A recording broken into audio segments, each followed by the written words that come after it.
Hello everyone, welcome to Hindi voice.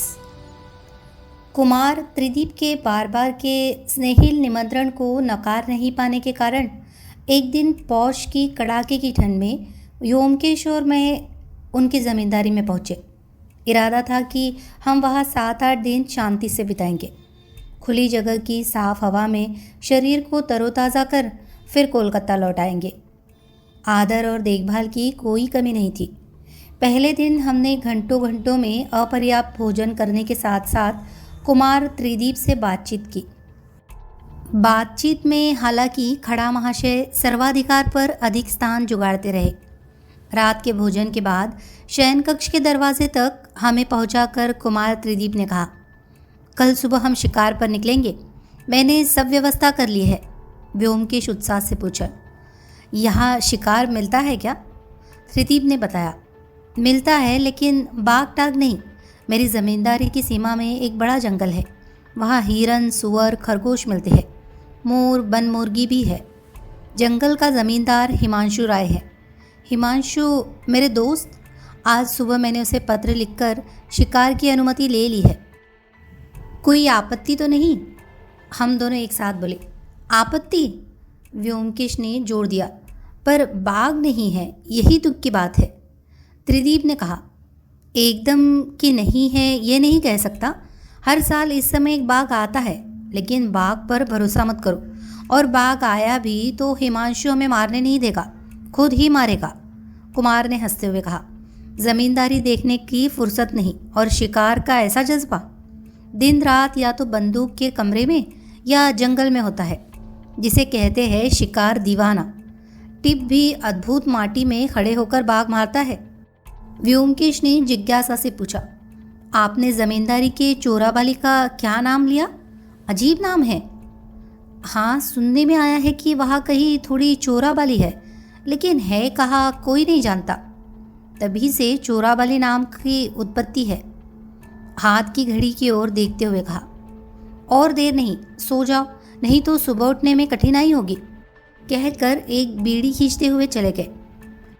समान कमरे में पास पड़ोस के बिस्तरों पर हमारे सोने की व्यवस्था थी। शरीर एक थकान में भर गया था। आनंद से बिस्तर में रज़ाई में घुस गया। सोते सोते अधिक देर नहीं हुई। सोकर मैंने सपना देखा कि चोराबाली में डूब रहा हूँ। व्योमकेश दूर खड़े होकर हंस रहे हैं। धीरे धीरे गले तक डूब गया। जितना बाहर निकलने के लिए चिल्ला रहा हूँ, उतना ही नीचे की ओर जा रहा हूँ। अंत में नाक तक बालों में डूब गया। एक पल के लिए भयानक मृत्यु वेदना का अनुभव किया, फिर नींद टूट गई। मैंने देखा चादर कब नाक पर अनजाने में गिर गई है। काफ़ी देर पसीने में भीगे शरीर के साथ बिस्तर पर बैठा रहा, फिर ठंडी हो गई और फिर से सो गया। विचारों का संपर्क नींद में किस प्रकार विचित्र तरीके से फैलता है, इसे देखकर हंसी आई।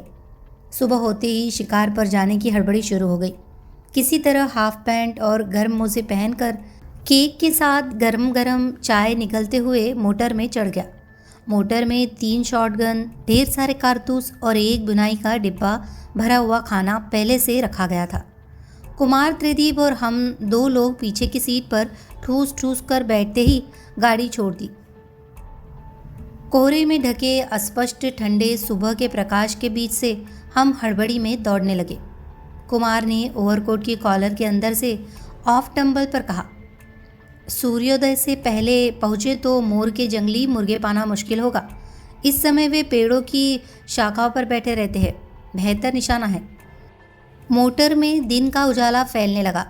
रास्ते के दोनों तरफ समतल धान के खेत, कहीं पका धान लुढ़कता हुआ पड़ा है, कहीं सोने के सिर उठाए खड़ा है। दूर आसमान के पृष्ठभूमि में काली धारी के रूप में जंगल देखा गया। हमारा रास्ता उसका एक कोना छूता हुआ चला गया। कुमार ने अंगुलियों से इशारा करते हुए कहा कि उसी जंगल में शिकार करने जा रहे हैं। 20 मिनट बाद हमारी मोटर जंगल के किनारे आकर रुकी। हमने जेब में कारतूस भरकर बंकर कंधे पर लेकर बहुत उत्साह के साथ जंगल में प्रवेश किया। कुमार त्रिदीप एक तरफ गए, मैं और व्योमकेश एक साथ दूसरी तरफ चले गए। बंकर चलाने में मेरा ये पहला अनुभव था, इसीलिए अकेले जाने की हिम्मत नहीं हुई। बिछड़ने से पहले तय किया गया कि सुबह 9 बजे जंगल की पूर्व सीमा पर एक खाली जगह पर तीनों फिर से मिलेंगे। वही नाश्ते का इंतज़ाम होगा। विशाल जंगल में बड़े बड़े पेड़, साल, महुआ, सागौन, शिमल, देवदार ऊपर जैसे छतरी तान रखी है। उनके बीच ढेर सारे शिकार, नीचे हिरन, खरगोश, ऊपर हरियाल, जंगली मुर्गा, मोर। पहली बार बंकर उठाने का रोमांचक आनंद सुनते ही वृक्षों की चोटी से पक्षियों के गिरने की आवाज़, छर्रों के प्रहार पर उमड़ते हुए कुक्कुट का आकाश में परिक्रमा करना। एक एपिक लिखने का मन कर रहा था। कालिदास ने सच में लिखा है, विंध्यंती लक्ष्य पर पहुंचते हुए लक्ष्य को विद करना। ऐसी खुशी और क्या। लेकिन चलो, पक्षी के शिकार के विस्तृत वर्णन करके अनुभवी बाघ शिकारियों के सामने और हास्यास्पद नहीं होगा। हमारा थैला भरने लगा। समय भी धीरे धीरे बढ़ता जा रहा था। मैंने एक बार एक कारतूस 10 नंबर 7 हिरणों को मारकर आत्मश्लाघा के सप्तम स्वर्ग में चढ़ गया था। मुझे विश्वास हो गया था कि मेरे जैसे अव्यर्थ खोजी को उस समय कुछ न कुछ हासिल होने की संभावना थी। व्योमकेश ने 2 बार ही बंकर चलाकर, एक बार एक खरगोश और दूसरी बार एक मोर मारकर रुक गया था। उसकी आंखें बड़े शिकार की खोज में थी। जंगल में हिरण है, इसके अलावा बाघ न सही, भालू की आशा वो पूरी तरह से छोड़ नहीं सका था। इसीलिए जब महुआ के पेड़ पर फल भी तैयार न हो सके, तब भी उसका भालू प्रेरित मन उस दिशा में सतर्क था। लेकिन जैसे जैसे समय बीतने लगा, जंगल की हवा में पेट के अंदर अग्निदेव उतने ही प्रखर हो रहे थे। हम तब जंगल की पूर्व सीमा की ओर चलने लगे।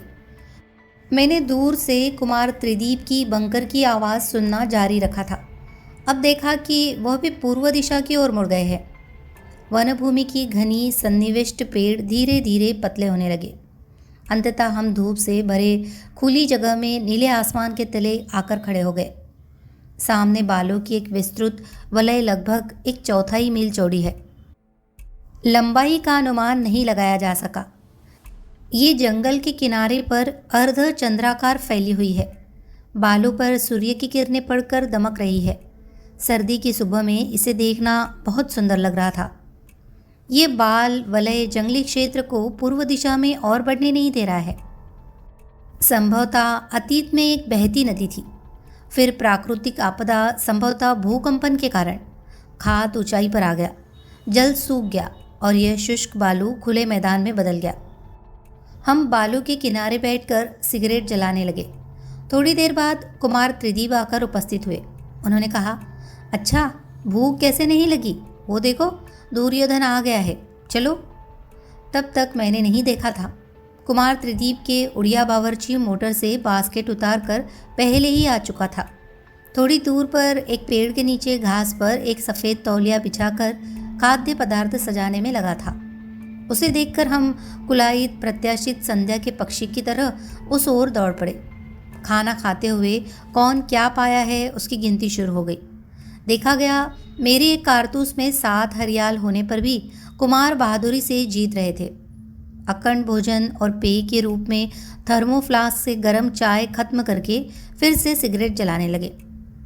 कुमार त्रिदीप पेड़ पर टेक लगाकर बैठे। सिगरेट में लंबी कश खींचते हुए अनिमिलित आंखों से कहा, ये जो बाल बन देख रहे हैं, इससे ही जमींदारी का नाम चोराबाली रखा गया है।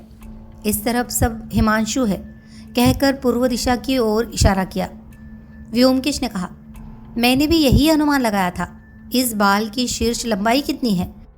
क्या ये पूरे जंगल को चारों ओर घेरे हुए है? कुमार ने कहा, नहीं, ये 3 मील लंबी होगी। उसके बाद मेरा मैदान शुरू हो जाता है। इसके बीच कहीं एक जगह थोड़ी चोराबाली है। ठीक कहा है कोई नहीं जानता, लेकिन डर से कोई आदमी बालों पर चलने नहीं जाता। यहाँ तक कि गाय और बकरी, शेर, कुत्ते भी इससे दूर रहते हैं। व्योमकेश ने पूछा, क्या बालों में कहीं पानी नहीं है? कुमार ने अनिश्चितता से सिर हिलाया। बता नहीं सकता। सुना है कि वहाँ कुछ जगह पानी है, लेकिन वो भी हर समय नहीं मिलता, कहकर दक्षिण दिशा की ओर इशारा किया, जहाँ बालों की रेखा घूमकर जंगल के पीछे अदृश्य हो गई। इस समय अचानक जंगल में बंदूक की आवाज़ सुनकर हम चौंक कर बैठ गए। हम तीनों यहाँ थे, फिर कौन ये आवाज़ कर रहा है, ये सोचकर आश्चर्यचकित एक दूसरे के चेहरे की ओर देख रहे थे। तभी एक बंदूकधारी व्यक्ति खरगोश के कान पकड़कर झुलाते हुए जंगल से बाहर आया। उसके पहनावे में जोधपुरी ब्रीचेस, सिर पर बॉय स्काउट की तरह खाकी टोपी और चमड़े की कमरबंद में कतार में कारतूस लगे हुए थे। कुमार विदीप उच्चाहास कर कर कहने लगे, अरे हिमांशु। खरगोश को जमीन पर गिराकर हिमांशु बाबू हमारे बीच आकर बैठ गए। उन्होंने कहा, स्वागत तो मुझे ही करना चाहिए और कर भी रहा हूँ, विशेषतः इनका। कुमार ने हमारा परिचय कराया, फिर हंसते हुए हिमांशु बाबू से कहा, क्या तुम और लोग को रोक नहीं सके, या तुम डर गए कहीं हम तुम्हारा सारा बाग पकड़ न ले? हिमांशु बाबू बोले, अरे क्यों कह रहे हो, बड़ी फजीहत में पड़ गया हूँ। आज मेरी त्रिपुरा जाने की बात थी, वहाँ से शिकार का निमंत्रण मिला था, लेकिन जा नहीं सका। दीवान जी ने रोक दिया। बाप के समय के लोग थोड़ी सी बात पर जलम ज़बरदस्ती करते हैं, कुछ कह भी नहीं सकता। इसीलिए गुस्से में आज सुबह बंदक लेकर निकल पड़ा। दत्तों का कुछ नहीं हो, 2 वन पक्षी तो मारे जा सकते हैं। कुमार बोले, हाय हाय, कहाँ बाघ भालू और कहाँ वन पक्षी।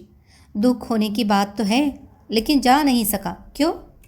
हिमांशु बाबू इस बीच खाने की पेटी को अपनी ओर खींचकर उसके भीतर अनुसंधान कर रहे थे। उन्होंने कुछ उबले अंडे और कटलेट निकाल कर चबाने लगे। मैं इस अवसर पर उनके चेहरे को ध्यान से देख रहा था। हमारी उम्र लगभग समान होगी, एक मजबूत मांसपेशी वाला शरीर। उनके चेहरे पर एक जोड़ी तेज जर्मन मूछें अनावश्यक रूप से उग्रता पैदा कर रही थी। आंखों में एक अनुभवी बाघ शिकारी की क्रूर सतर्कता हमेशा झलकती थी। एक नज़र में लगता था कि व्यक्ति बहुत दमदार है, लेकिन अब उन्हें अत्यंत संतोष के साथ आधे कटलेट चबाते देख मुझे ऐसा लगा कि उनका चेहरा उनकी असली पहचान नहीं है। वास्तव में वो काफ़ी साधारण और विनम्र है। उनकी मानसिकता में कोई माया मोह नहीं। पारिवारिक मामलों में शायद थोड़ा अन्यमनस्क, सोने और जागने में निरंतर बाघ भालू की बातें सोचते सोचते उनका दिमाग पारिवारिक मामलों के लिए अनुपयुक्त हो गया है। कटलेट और अंडे खा लेने के बाद चाय के फ्लास्क से झमक देते हुए हिमांशु बाबू ने कहा, क्या कहा? जा नहीं सका क्यों? बेतुकी बातें हैं, लेकिन दीवान जी बहुत चिंतित हो गए हैं। पुलिस को भी खबर दे दी गई है, इसीलिए अनिश्चित समय के लिए मुझे यहाँ डेरा जमाए बैठना होगा। उनकी आवाज़ में ऊब और अधीरता स्पष्ट सुनाई दी। क्या हुआ है? हुआ है मेरे सिर का दर्द। जानते हो, पिता के मरने के बाद पिछले 5 सालों से प्रजाओं के साथ निरंतर मुकदमे चल रहे हैं। वसूली का निपटारा भी ठीक नहीं हो रहा। इसी को लेकर 24 घंटे अशांति बनी रहती है। वकील और मुकदमे की सलाह, ये सब तो तुम जानते हो। खैर, मुख्तारनामे के जरिए एक तरह से निश्चिंत हो गया था। इसी समय फिर एक नई फजीहत। कुछ महीने पहले बेबी के लिए एक मास्टर रखा था। वह अचानक परसों से गायब हो गया। जाते समय उसने कुछ पत्राचार की किताबें ले ली थी। इसी को लेकर पूरी गड़बड़ मच गई। थाने की पुलिस हंगामे में लग गई। दीवान जी का विश्वास है ये मेरे मुकदमेबाज प्रजाओं का एक गंभीर जाल है। व्योमकेश ने पूछा, क्या वह व्यक्ति अभी तक पकड़ा नहीं गया? उदास होकर गर्दन हिलाते हुए हिमांशु बाबू ने कहा, नहीं, और जब तक वह नहीं पकड़ा जाता। अचानक रुक गए और कुछ पल तक विस्फारित नेत्रों से व्योमकेश की ओर देखते हुए कहने लगे, अरे ये तो अभी तक मेरे दिमाग में नहीं आया।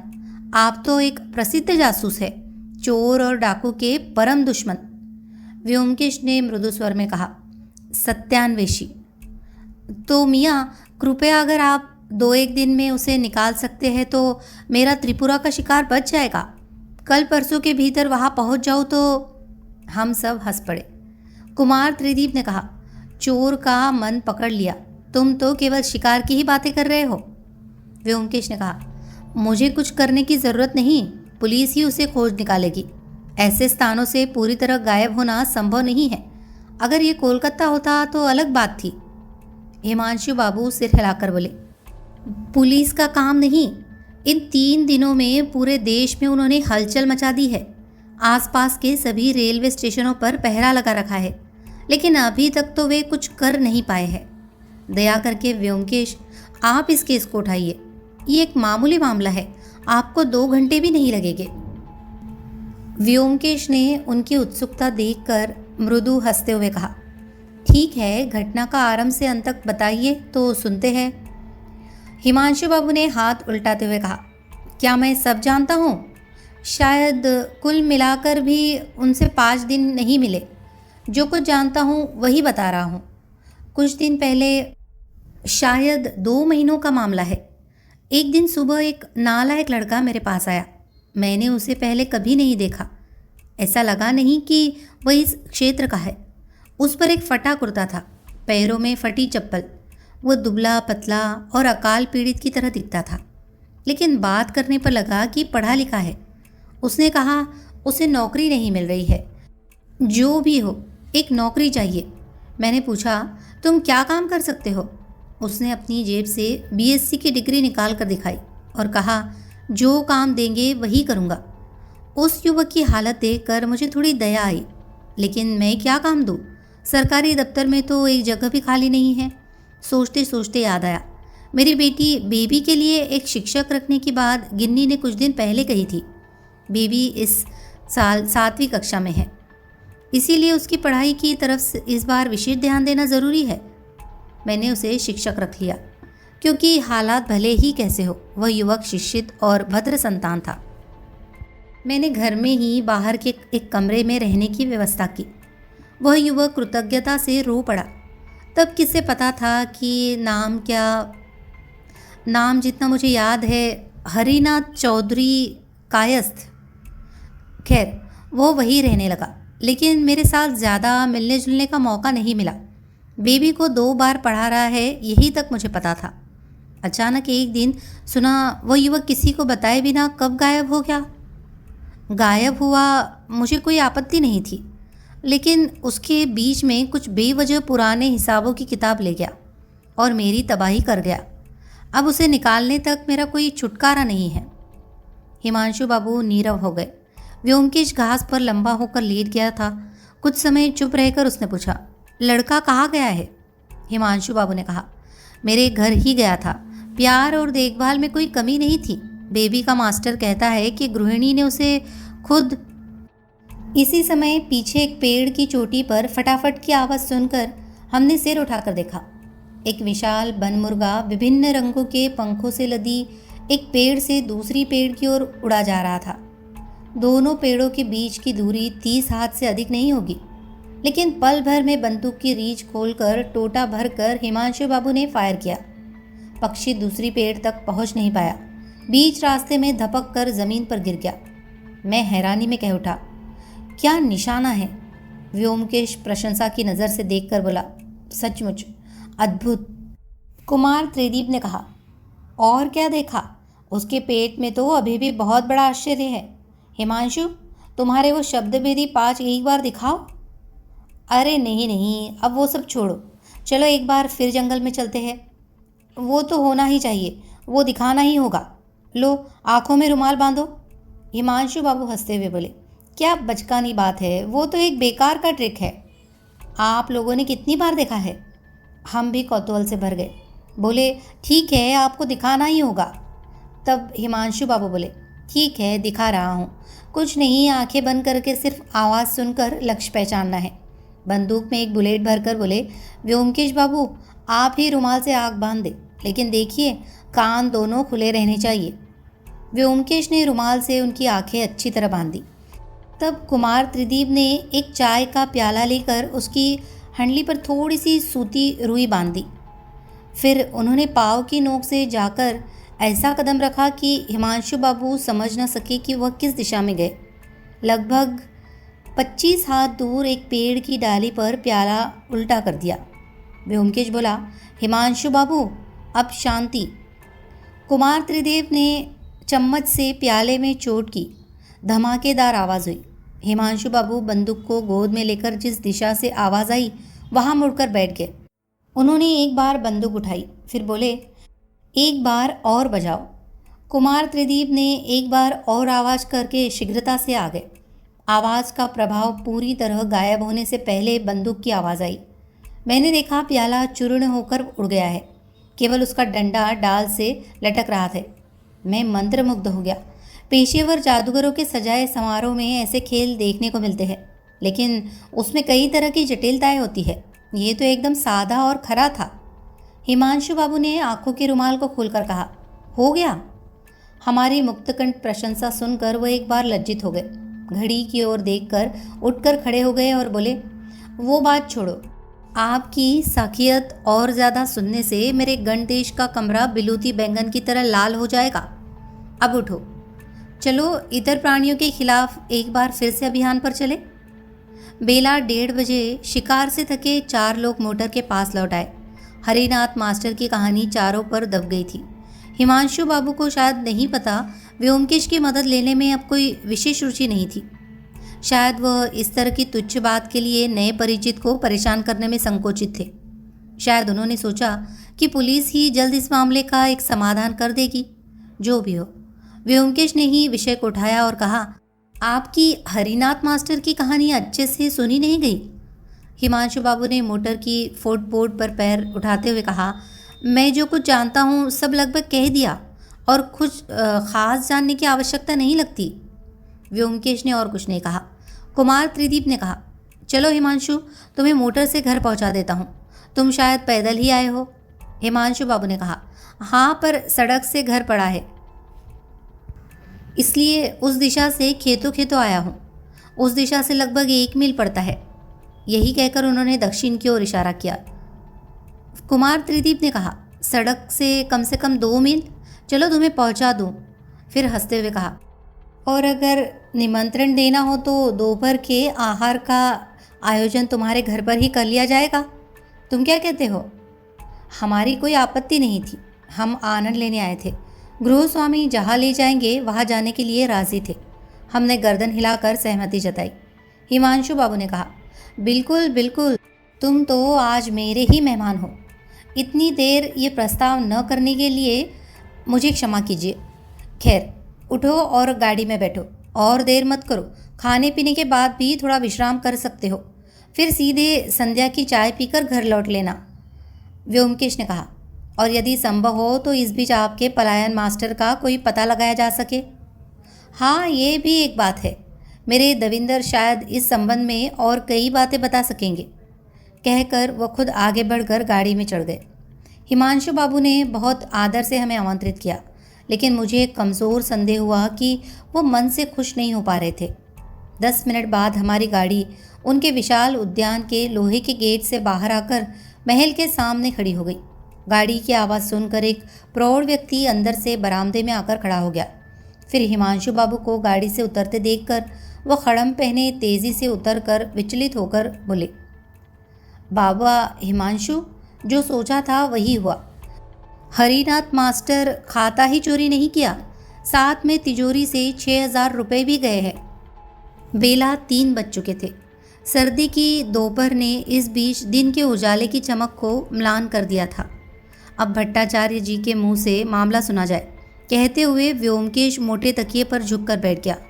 भोजन के बाद बैठक खाने में गद्दी पर बिछी फ्रांसीसी बिस्तर पर हम चारों एक एक करके लेटे हुए थे। हिमांशु बाबू की बेटी बेबी व्योमकेश की गोद में बैठकर सीधे साधे मन से एक पतुल का कपड़ा पहनाने में लगी थी। इन 2 घंटों में उनके बीच एक गहरा दोस्ताना जम चुका था। दीवान कालीगति भट्टाचार्य महाशय एक टफ से फरसी पर मेरुदंड सीधा करके पद्मासन में बैठे थे, जैसे ही कोई सुविधा मिले ध्यान में लीन हो जाने के लिए। वस्तुतः उन्हें देखकर जप तप और ध्यान धारण की बातें ही ज़्यादा याद आती थी। मैंने तो पहली बार में उन्हें जमींदार घर के पुरोहित समझ लिया था।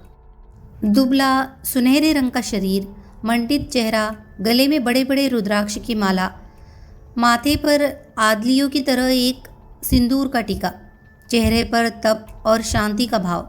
भौतिकता का कोई संकेत वहाँ मौजूद नहीं था।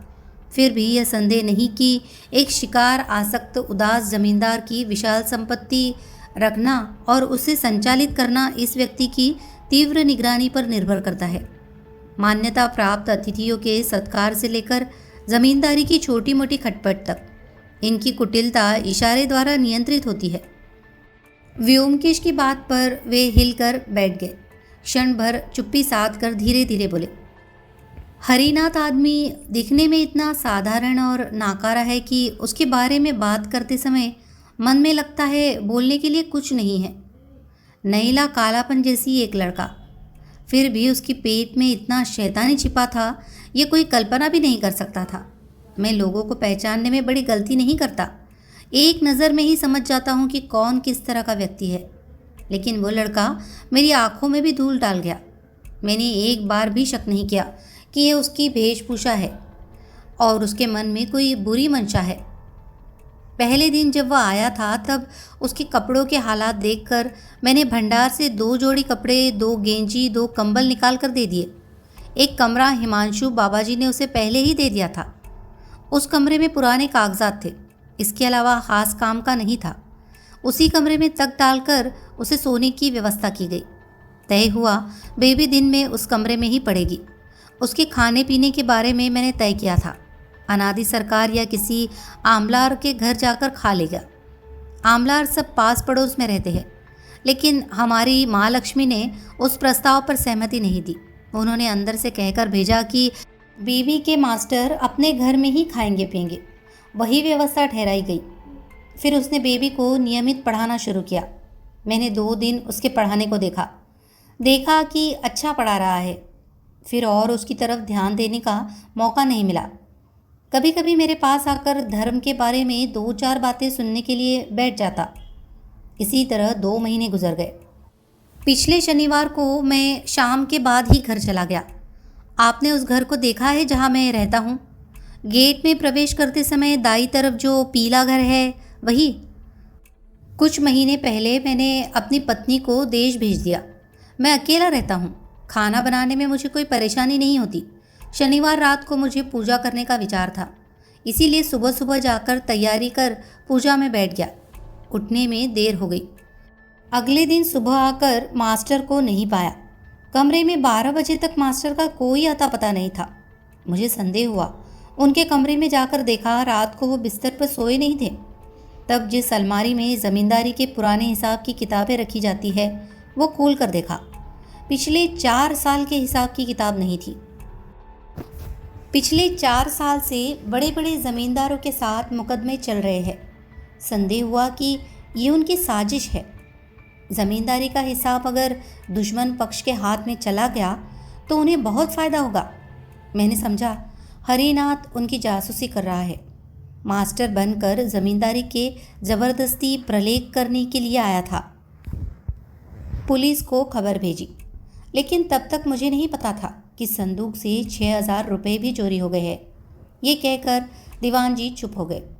फिर हल्के से झिझकते हुए बोले, कई कारणों से कुछ दिन से तिजोरी में पैसे की कमी हो गई है।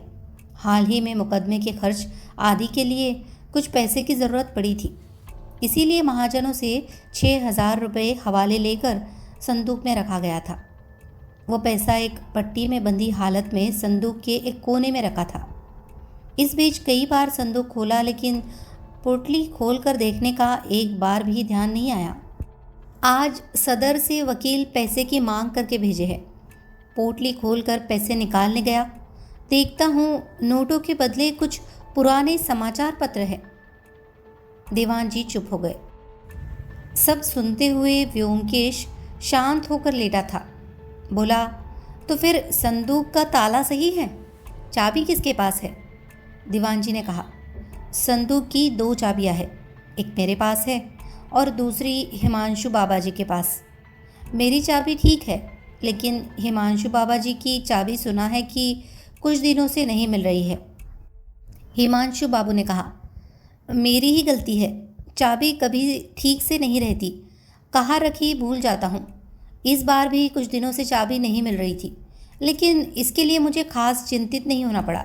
मुझे लगा कहीं न कहीं है। व्योमकेश उठकर बैठ गया। हंसते हुए बेबी को अपनी गोद में बैठाकर बोला, माँ लक्ष्मी का मास्टर अच्छा मिला, लेकिन उसका नहीं मिलना आश्चर्यजनक है। क्या अच्छे से खोजा जा रहा है? दीवान जी कालीगति ने कहा, जहाँ तक संभव है अच्छी तरह से खोज कराई जा रही है। पुलिस तो है ही, इसके अलावा मैंने भी लोगों को लगाया है, लेकिन कोई सूचना नहीं मिल रही है।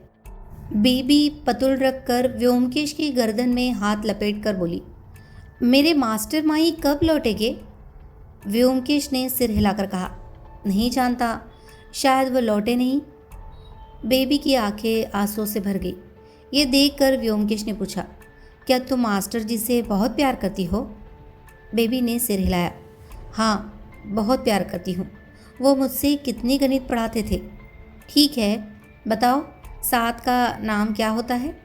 व्योमकेश ने कहा। कितना? 64। बेबी बोली, तुम कुछ नहीं जानते, 7 के नाम 63।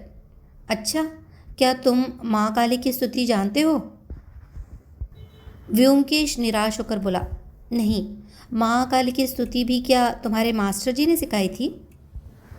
हाँ, नहीं, कहकर बेबी ने गाना शुरू कर दिया। कालीगति ने हल्के से मुस्कुराते हुए उसे रोकते हुए कहा, बेबी, तुम्हारी काली स्तुति हम बाद में सुनेंगे, अभी तुम बाग में खेलने जाओ। बेबी एक क्षण में चुपचाप पत्तल लेकर बाहर चली गई। कालीगति धीरे धीरे बोले, वो मास्टर के रूप में बुरा नहीं था, काफ़ी ध्यान से पढ़ाता था, लेकिन व्योमकेश उठकर खड़ा हो गया। बोला, चलो मास्टर के कमरे में एक बार चलते हैं। घर के सामने लंबी बरामदे के एक छोर पर एक कमरे के दरवाजे पर ताला लगा हुआ था। दीवान जी ने चाबी निकाल कर ताला खोल दिया। हम कमरे में प्रवेश कर गए। कमरा आकार में छोटा है। 2-3 लकड़ी की अलमारियाँ, टेबल, कुर्सियाँ और पलंग इस तरह भरे हुए थे कि पाँव बढ़ाने की जगह नहीं थी। दरवाजे के विपरीत दिशा में एक छोटी खिड़की थी। उसे खोलकर व्योमकेश ने कमरे के चारों ओर एक बार नज़र डाली। पलंग पर बिछावन अव्यवस्थित तरीके से बिछा हुआ था। टेबल के ऊपर सामान एक जगह पर धूल की परत जमी हुई थी। कमरे के अंधेरे एक कोने में वस्त्र रखने के लिए रस्सी लटकाई गई थी। एक अलमारी का दरवाज़ा थोड़ा खुला था। दीवार पर लंबी काली घाट की पोट की काली मूर्तियाँ हरिनाथ मास्टर की काली पूजा के परिचय दे रही थी। व्योमकेश ने पलंग के नीचे झांककर एक जोड़ी जूते निकाल कर बाहर निकाले। बोला, वाह, ये जोड़ी पूरी तरह नहीं लग रही है। ओह, क्या आपने ही इसे खरीदा था? कालीगति ने कहा। हाँ, अद्भुत अद्भुत, कहते हुए व्योमकेश ने रस्सी के अलमारी की ओर बढ़े। अलमारी में कुछ कच्चे कपड़े लटक रहे थे। उन्हें उठाकर देखा। फिर से बोला, बहुत अद्भुत। हिमांशु बाबू जिज्ञासु होकर पूछे, क्या हुआ? जवाब देने के लिए मुंह घुमाते हुए व्योमकेश रुक गए। उसकी नज़र कमरे के विपरीत कोने में एक कुलंगी पर जा पड़ी। वह तेज़ी से वहां जाकर कुलंगी के भीतर से कुछ निकाल कर खिड़की के सामने आकर खड़ा हो गया। विस्मय से बोला, क्या मास्टर चश्मा पहनते थे? कालीगति बोले, वो कहना भूल गया, पहनता तो है। क्या चश्मा छूट गया है? चश्मे के कांच के अंदर एक बार नज़र डालकर हंसते हुए ये मेरे हाथ में देकर व्योमकेश बोले, हाँ, आश्चर्य नहीं। कालीगति ने भ्रुकुटी चढ़ाकर कुछ देर सोचते हुए कहा, आश्चर्य है, क्योंकि जिसकी आंखें खराब होती है उसके लिए चश्मा छोड़ देना असामान्य है। इसके क्या कारण हो सकते हैं आपके ख्याल में? व्योमकेश बोले, कई तरह के कारण हो सकते हैं। शायद उसकी आंखें सच में खराब नहीं थी, आपको धोखा देने के लिए चश्मा पहनता था। इसी दौरान मैं और कुमार त्रिदीप चश्मा जांच रहे थे।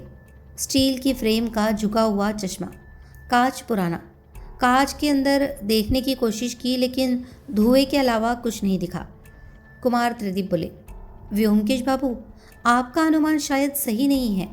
चश्मा बहुत समय के इस्तेमाल से पुराना हो गया है और कांच की मजबूती भी बहुत ज़्यादा है। व्योमकेश बोले, मैं भी गलत हो सकता हूँ, लेकिन मास्टर ने किसी और का पुराना चश्मा ले आया हो, ये भी तो संभव है। खैर, अब अलमारी देखें। खुली अलमारी का दरवाज़ा खोलने पर देखा गया। उसमें खेरों बांधने वाले मोटे हिसाब की किताबें सजी हुई थी, शायद सभी पंडितों की। व्योमकेश ने ऊपर की एक किताब निकालकर 2 हाथों से तौल कर बोले, काफ़ी भारी है, इससे 4 के कम नहीं होगा। हर किताब में समझते हैं 1 साल का हिसाब है। कालीगति बोले, हाँ। व्योमकेश ने किताब के पहले पन्ने को पलटा। 5 साल पहले की किताब, इसके बाद से अंतिम 4 साल की किताब चोरी हो गई है। और कुछ किताबें बाहर निकालकर व्योमकेश ने हिसाब रखने की प्रक्रिया पर मोटे तौर पर नज़र डालकर देखा। हर किताब 2 हिस्सों में विभाजित है, अर्थात एक साथ ज़्यादा और पक्की किताब। एक हिस्से में दैनिक खर्च आय के हिसाब लिखे गए हैं, दूसरे हिस्से में कुल दैनिक खर्च का योग दिया गया है। आमतौर पर जामदारी किताब इस प्रकार नहीं लिखी जाती, लेकिन इस तरह लिखने का फ़ायदा यह है कि थोड़ी मेहनत में ज़्यादा और पक्का हिसाब किताब मिलाकर देखा जा सकता है।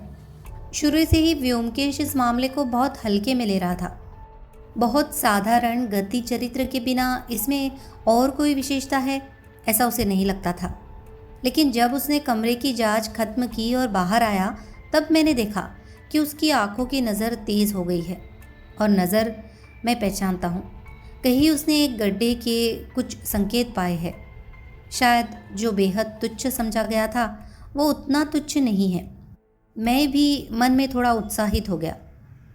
कमरे से बाहर आकर व्योमकेश कुछ समय तक सोचते हुए खड़ा रहा। फिर हिमांशु बाबू की ओर मुड़कर पूछा, क्या मैं इस मामले की जांच करूं? क्षण भर के लिए हिमांशु बाबू जैसी थोड़ी हिचकिचाहट करते हुए बोले, हाँ, चाहिए क्या? इतनी सारी रकम, उसका एक सिरा होना तो ज़रूरी है। व्योमकेश ने कहा, हाँ तो फिर हमें यहाँ रहना होगा। हिमांशु बाबू ने कहा, निश्चित रूप से।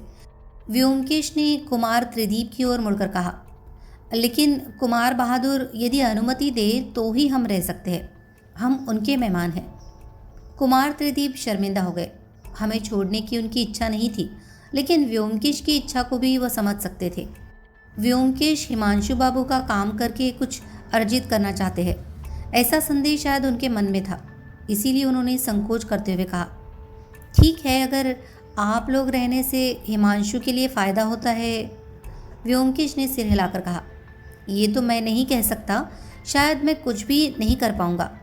हिमांशु बाबू, अगर आपको इस मामले में कोई रुचि नहीं है तो कृपया चुप रहने में संकोच न करें।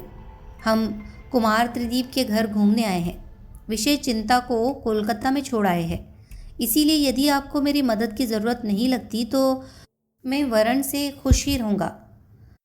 कुमार बहादुर के आधारहीन संदेह का आभास पाकर वह और भी शर्मिंदा हो गए।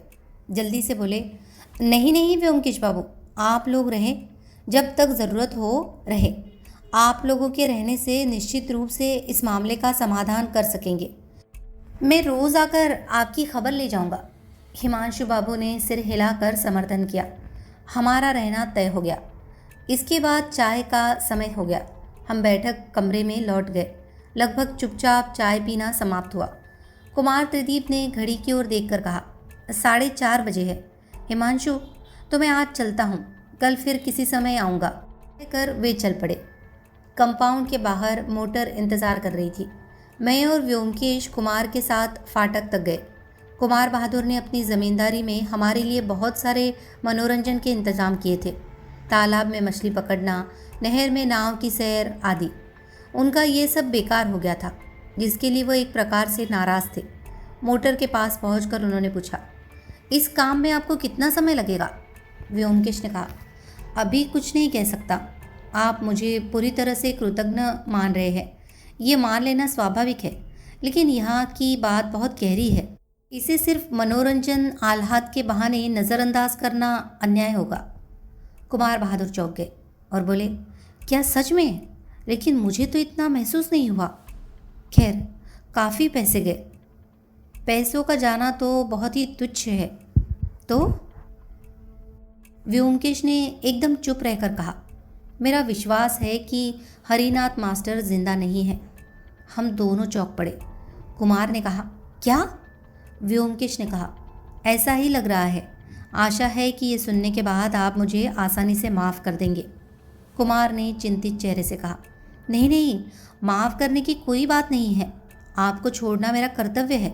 अगर एक आदमी हत्या का शिकार हुआ है। व्योमकेश ने कहा, मरा हुआ होना चाहिए, ऐसा मैं नहीं कह रहा, लेकिन वह जिंदा नहीं है, इसमें मेरा दृढ़ विश्वास है। जो भी हो, जब तक और सबूत नहीं मिलते तब तक आप रहे। आप कल आएंगे ना? तब हमारा सामान भी साथ लेकर आना। अच्छा, आज चलिए, पहुंचने में अंधेरा हो जाएगा। कुमार की गाड़ी निकल जाने के बाद हम घर की ओर लौटे। फाटक से घर का मुख्य भाग लगभग 100 गज दूर है। बीच में विस्तृत स्थान में विभिन्न प्रकार के छोटे बड़े पौधे हैं। बीच बीच में लोहे की बेंच रखी हुई है जहाँ विश्राम किया जा सकता है। दबावदार छोटे 2 मंजिला घर को दक्षिण में छोड़कर हम बाग में प्रवेश कर गए। शीतकाल की लंबी संध्या तब आ रही थी। दिन की आखिरी रक्तवर्णीय आभा पश्चिम में जंगल के ऊपर धीरे धीरे सिकुड़ रही थी। व्योमकेश चिंतन में निमग्न होकर अपनी जेब में हाथ डालकर धीरे धीरे चल रहा था। ये जानने का कोई तरीका नहीं था कि उसके विचारों की धारा किस वक्र में बह रही है। हरिनाथ मास्टर के कमरे में उसने ऐसा क्या पाया है जिससे उसकी मृत्यु का अनुमान लगाया जा सके। ये सोचते सोचते मैं भी एक प्रकार से निष्पन्द हो गया। सुनसान गांव के शांत जीवन के बीच इतनी बड़ी घटना हुई है। अंदर से जैसे उसे ग्रहण करने का मन नहीं हो रहा था, लेकिन फिर भी कुछ भी कहा नहीं जा सकता। गड़ेनक झील की ऊपरी सतह काफ़ी प्रसन्न ही लगती है। व्योमकेश के साथ कई रहस्यमयी मामलों में शामिल रहकर मैंने अनुभव किया था कि किसी व्यक्ति को देखकर पहचानना कितना कठिन है। केवल बाहरी रूप को देखकर किसी घटना की गंभीरता का अनुमान लगाना भी उतना ही कठिन है। एक यूकेलिप्टस के पेड़ के नीचे खड़े होकर व्योमकेश ने सिगरेट जलाई। फिर ऊपर की ओर देखते हुए थोड़ा आत्मगत भाव में बोला, जूते पहनकर नहीं जाने का एक कारण हो सकता है। जूते पहनने से आवाज़ होती है। जो आदमी रात में चुपके चुपके भाग रहा है उसके लिए नंगे पाँव जाना स्वाभाविक है, लेकिन उसने कपड़े क्यों नहीं पहने? चश्मा भी क्यों छोड़ देगा? मैंने कहा, चश्मे के बारे में तुम कह सकते हो, लेकिन उसने कपड़े नहीं पहने ये तुम कैसे जान सकते हो? व्योमकेश ने कहा, गौर से देखा, सभी कपड़े मौजूद है, इसीलिए साबित होता है कि उसने कपड़े नहीं पहने। मैंने कहा, उसके पास कितने कपड़े थे इसका हिसाब तुमने कहाँ से पाया? व्योमकेश ने कहा, दीवान जी के पास से। तुम शायद ध्यान नहीं दे पाए। भंडार से मास्टर को 2 टी-शर्ट और 2 पैंट दिए गए थे। इसके अलावा वह खुद एक फटी कमीज़ पहन कर आया था। वे सभी अलमारी में टंगे हुए हैं। मैं चुप रहकर बोला, तो तुम मान लो कि व्योमकेश पश्चिम आकाश की छोटी चंद्रिका की ओर देख रहा था। अचानक उस दिशा की ओर उंगली से इशारा करते हुए बोला, ओह देखा, अभी अभी शत्रु पक्ष प्रकट हुआ है। क्या तुम बता सकते हो कि उस रात कौन सी तिथि थी? तिथि का नक्षत्रों से कोई संबंध नहीं होता। मैंने चुपचाप सिर हिलाया। व्योमकेश ने तेज नज़र से चांद का अवलोकन करते हुए कहा, शायद अमावस्या थी। नहीं, चलो पंचांग देखते हैं। उसकी आवाज़ में एक नई उत्तेजना का संकेत था। चांदनी की ओर देखते हुए कवि और नवप्रेमी उत्साहित होते हैं, ये मैं जानता था, लेकिन व्योमकेश में कवित्व या प्रेम की कोई भी धुंध झलकने के बावजूद चांद को देखकर वह इतना बेचैन क्यों उठा, मैं समझ नहीं सका। खैर, उसके व्यवहार को मैं अधिकतर समय नहीं समझ पाता, यह आदत बन गई है। इसलिए जब वो लौटकर घर की ओर चला, मैंने भी चुपचाप उसका साथ दिया। हम बाग के जिस हिस्से में पहुंचे थे वहां से घर की दूरी 50 गज से ज़्यादा नहीं होगी। सीधा चलने पर बीच में कुछ बड़े झाऊ के झुरमुट पार करने पड़ेंगे। झाऊ के झुरमुटों ने बाग के कुछ हिस्सों को जैसे अलग कर रखा है। घास पर धीरे धीरे हम लगभग झाऊ के झुरमुट के पास पहुंच गए। तभी अंदर से एक दबी हुई रोने की आवाज़ सुनकर हमारी गति अपने आप रुक गई। व्योमकेश की ओर देखकर पाया वो अपनी होठों पर उंगली रखकर मुझे चुप रहने का संकेत दे रहा है। रोने के बीच एक टूटी फूटी आवाज़ सुनाई दी, बाबा, पुराने नौकर के रूप में मुझ पर दया करे। माँ ठकुरानी ने गलत समझा है। मेरी बेटी अपराधी है, लेकिन आपके चरणों की छाया में कहता हूँ, हम उस महापाप के भागी नहीं हैं। कुछ समय तक और कोई आवाज़ नहीं आई। फिर हिमांशु बाबू की कड़ी आवाज़ सुनाई दी, सच कह रहे हो, तुम लोग मरोगे। धर्म जानते हैं हुजूर, आप मालिक देवता है। अगर मैं आपके सामने झूठ बोलूँ तो जैसे मेरे सिर पर बिजली गिरे। फिर कुछ समय तक कोई प्रतिक्रिया नहीं आई। फिर हिमांशु बाबू बोले, लेकिन यहाँ राधा को और नहीं रखा जा सकता। कल ही उसे कहीं और भेजने का बंदोबस्त करो। अगर ये बात किसी को मालूम हुई तो मैं और दया नहीं कर पाऊँगा। वैसे ही घर में अशांति खत्म नहीं होती। नौकर ने व्यग्रता से कहा, जी हुजूर, कल ही मैं उसे काशी भेज दूंगा। वहाँ उसकी एक मौसी रहती है, अच्छा, अगर खर्चा नहीं चला पाए? व्योमकेश ने मेरा हाथ पकड़कर खींच लिया। धीरे धीरे हम वहाँ से चले गए। 15 मिनट बाद दूसरी दिशा से घूमकर घर के सामने पहुँचे। बरामदे पर खड़े होकर कालीकती एक निम्न वर्ग के कर्मचारी के साथ बात कर रहे थे। बेबी उनका हाथ पकड़कर कुछ प्रार्थना कर रही थी। उनकी बातों में से थोड़ी सुनने में आई। एक बार बुलाओ ना, कालीगति ने थोड़ा परेशानी में आकर कहा। आह पागल, अभी नहीं, बेबी ने विनम्रता से कहा। नहीं दादा, एक बार बुलाओ, वे सुनेंगे, ये कहकर उसने हमारी ओर देखा।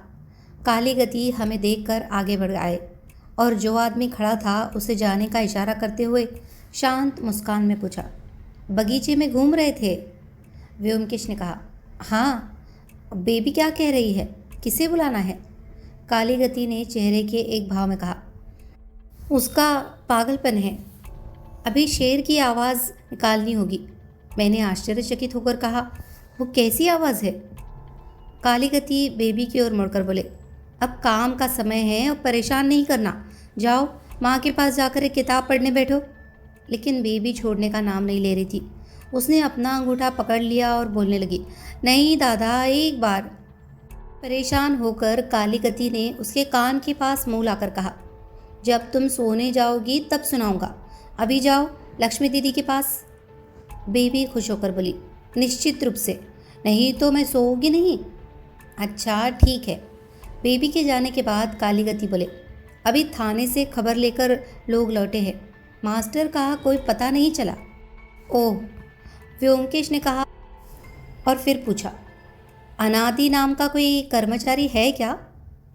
है, अनादि जमींदार के घर का नौकर है, कहकर कालीगति उत्सुकता से उसकी ओर देखने लगे।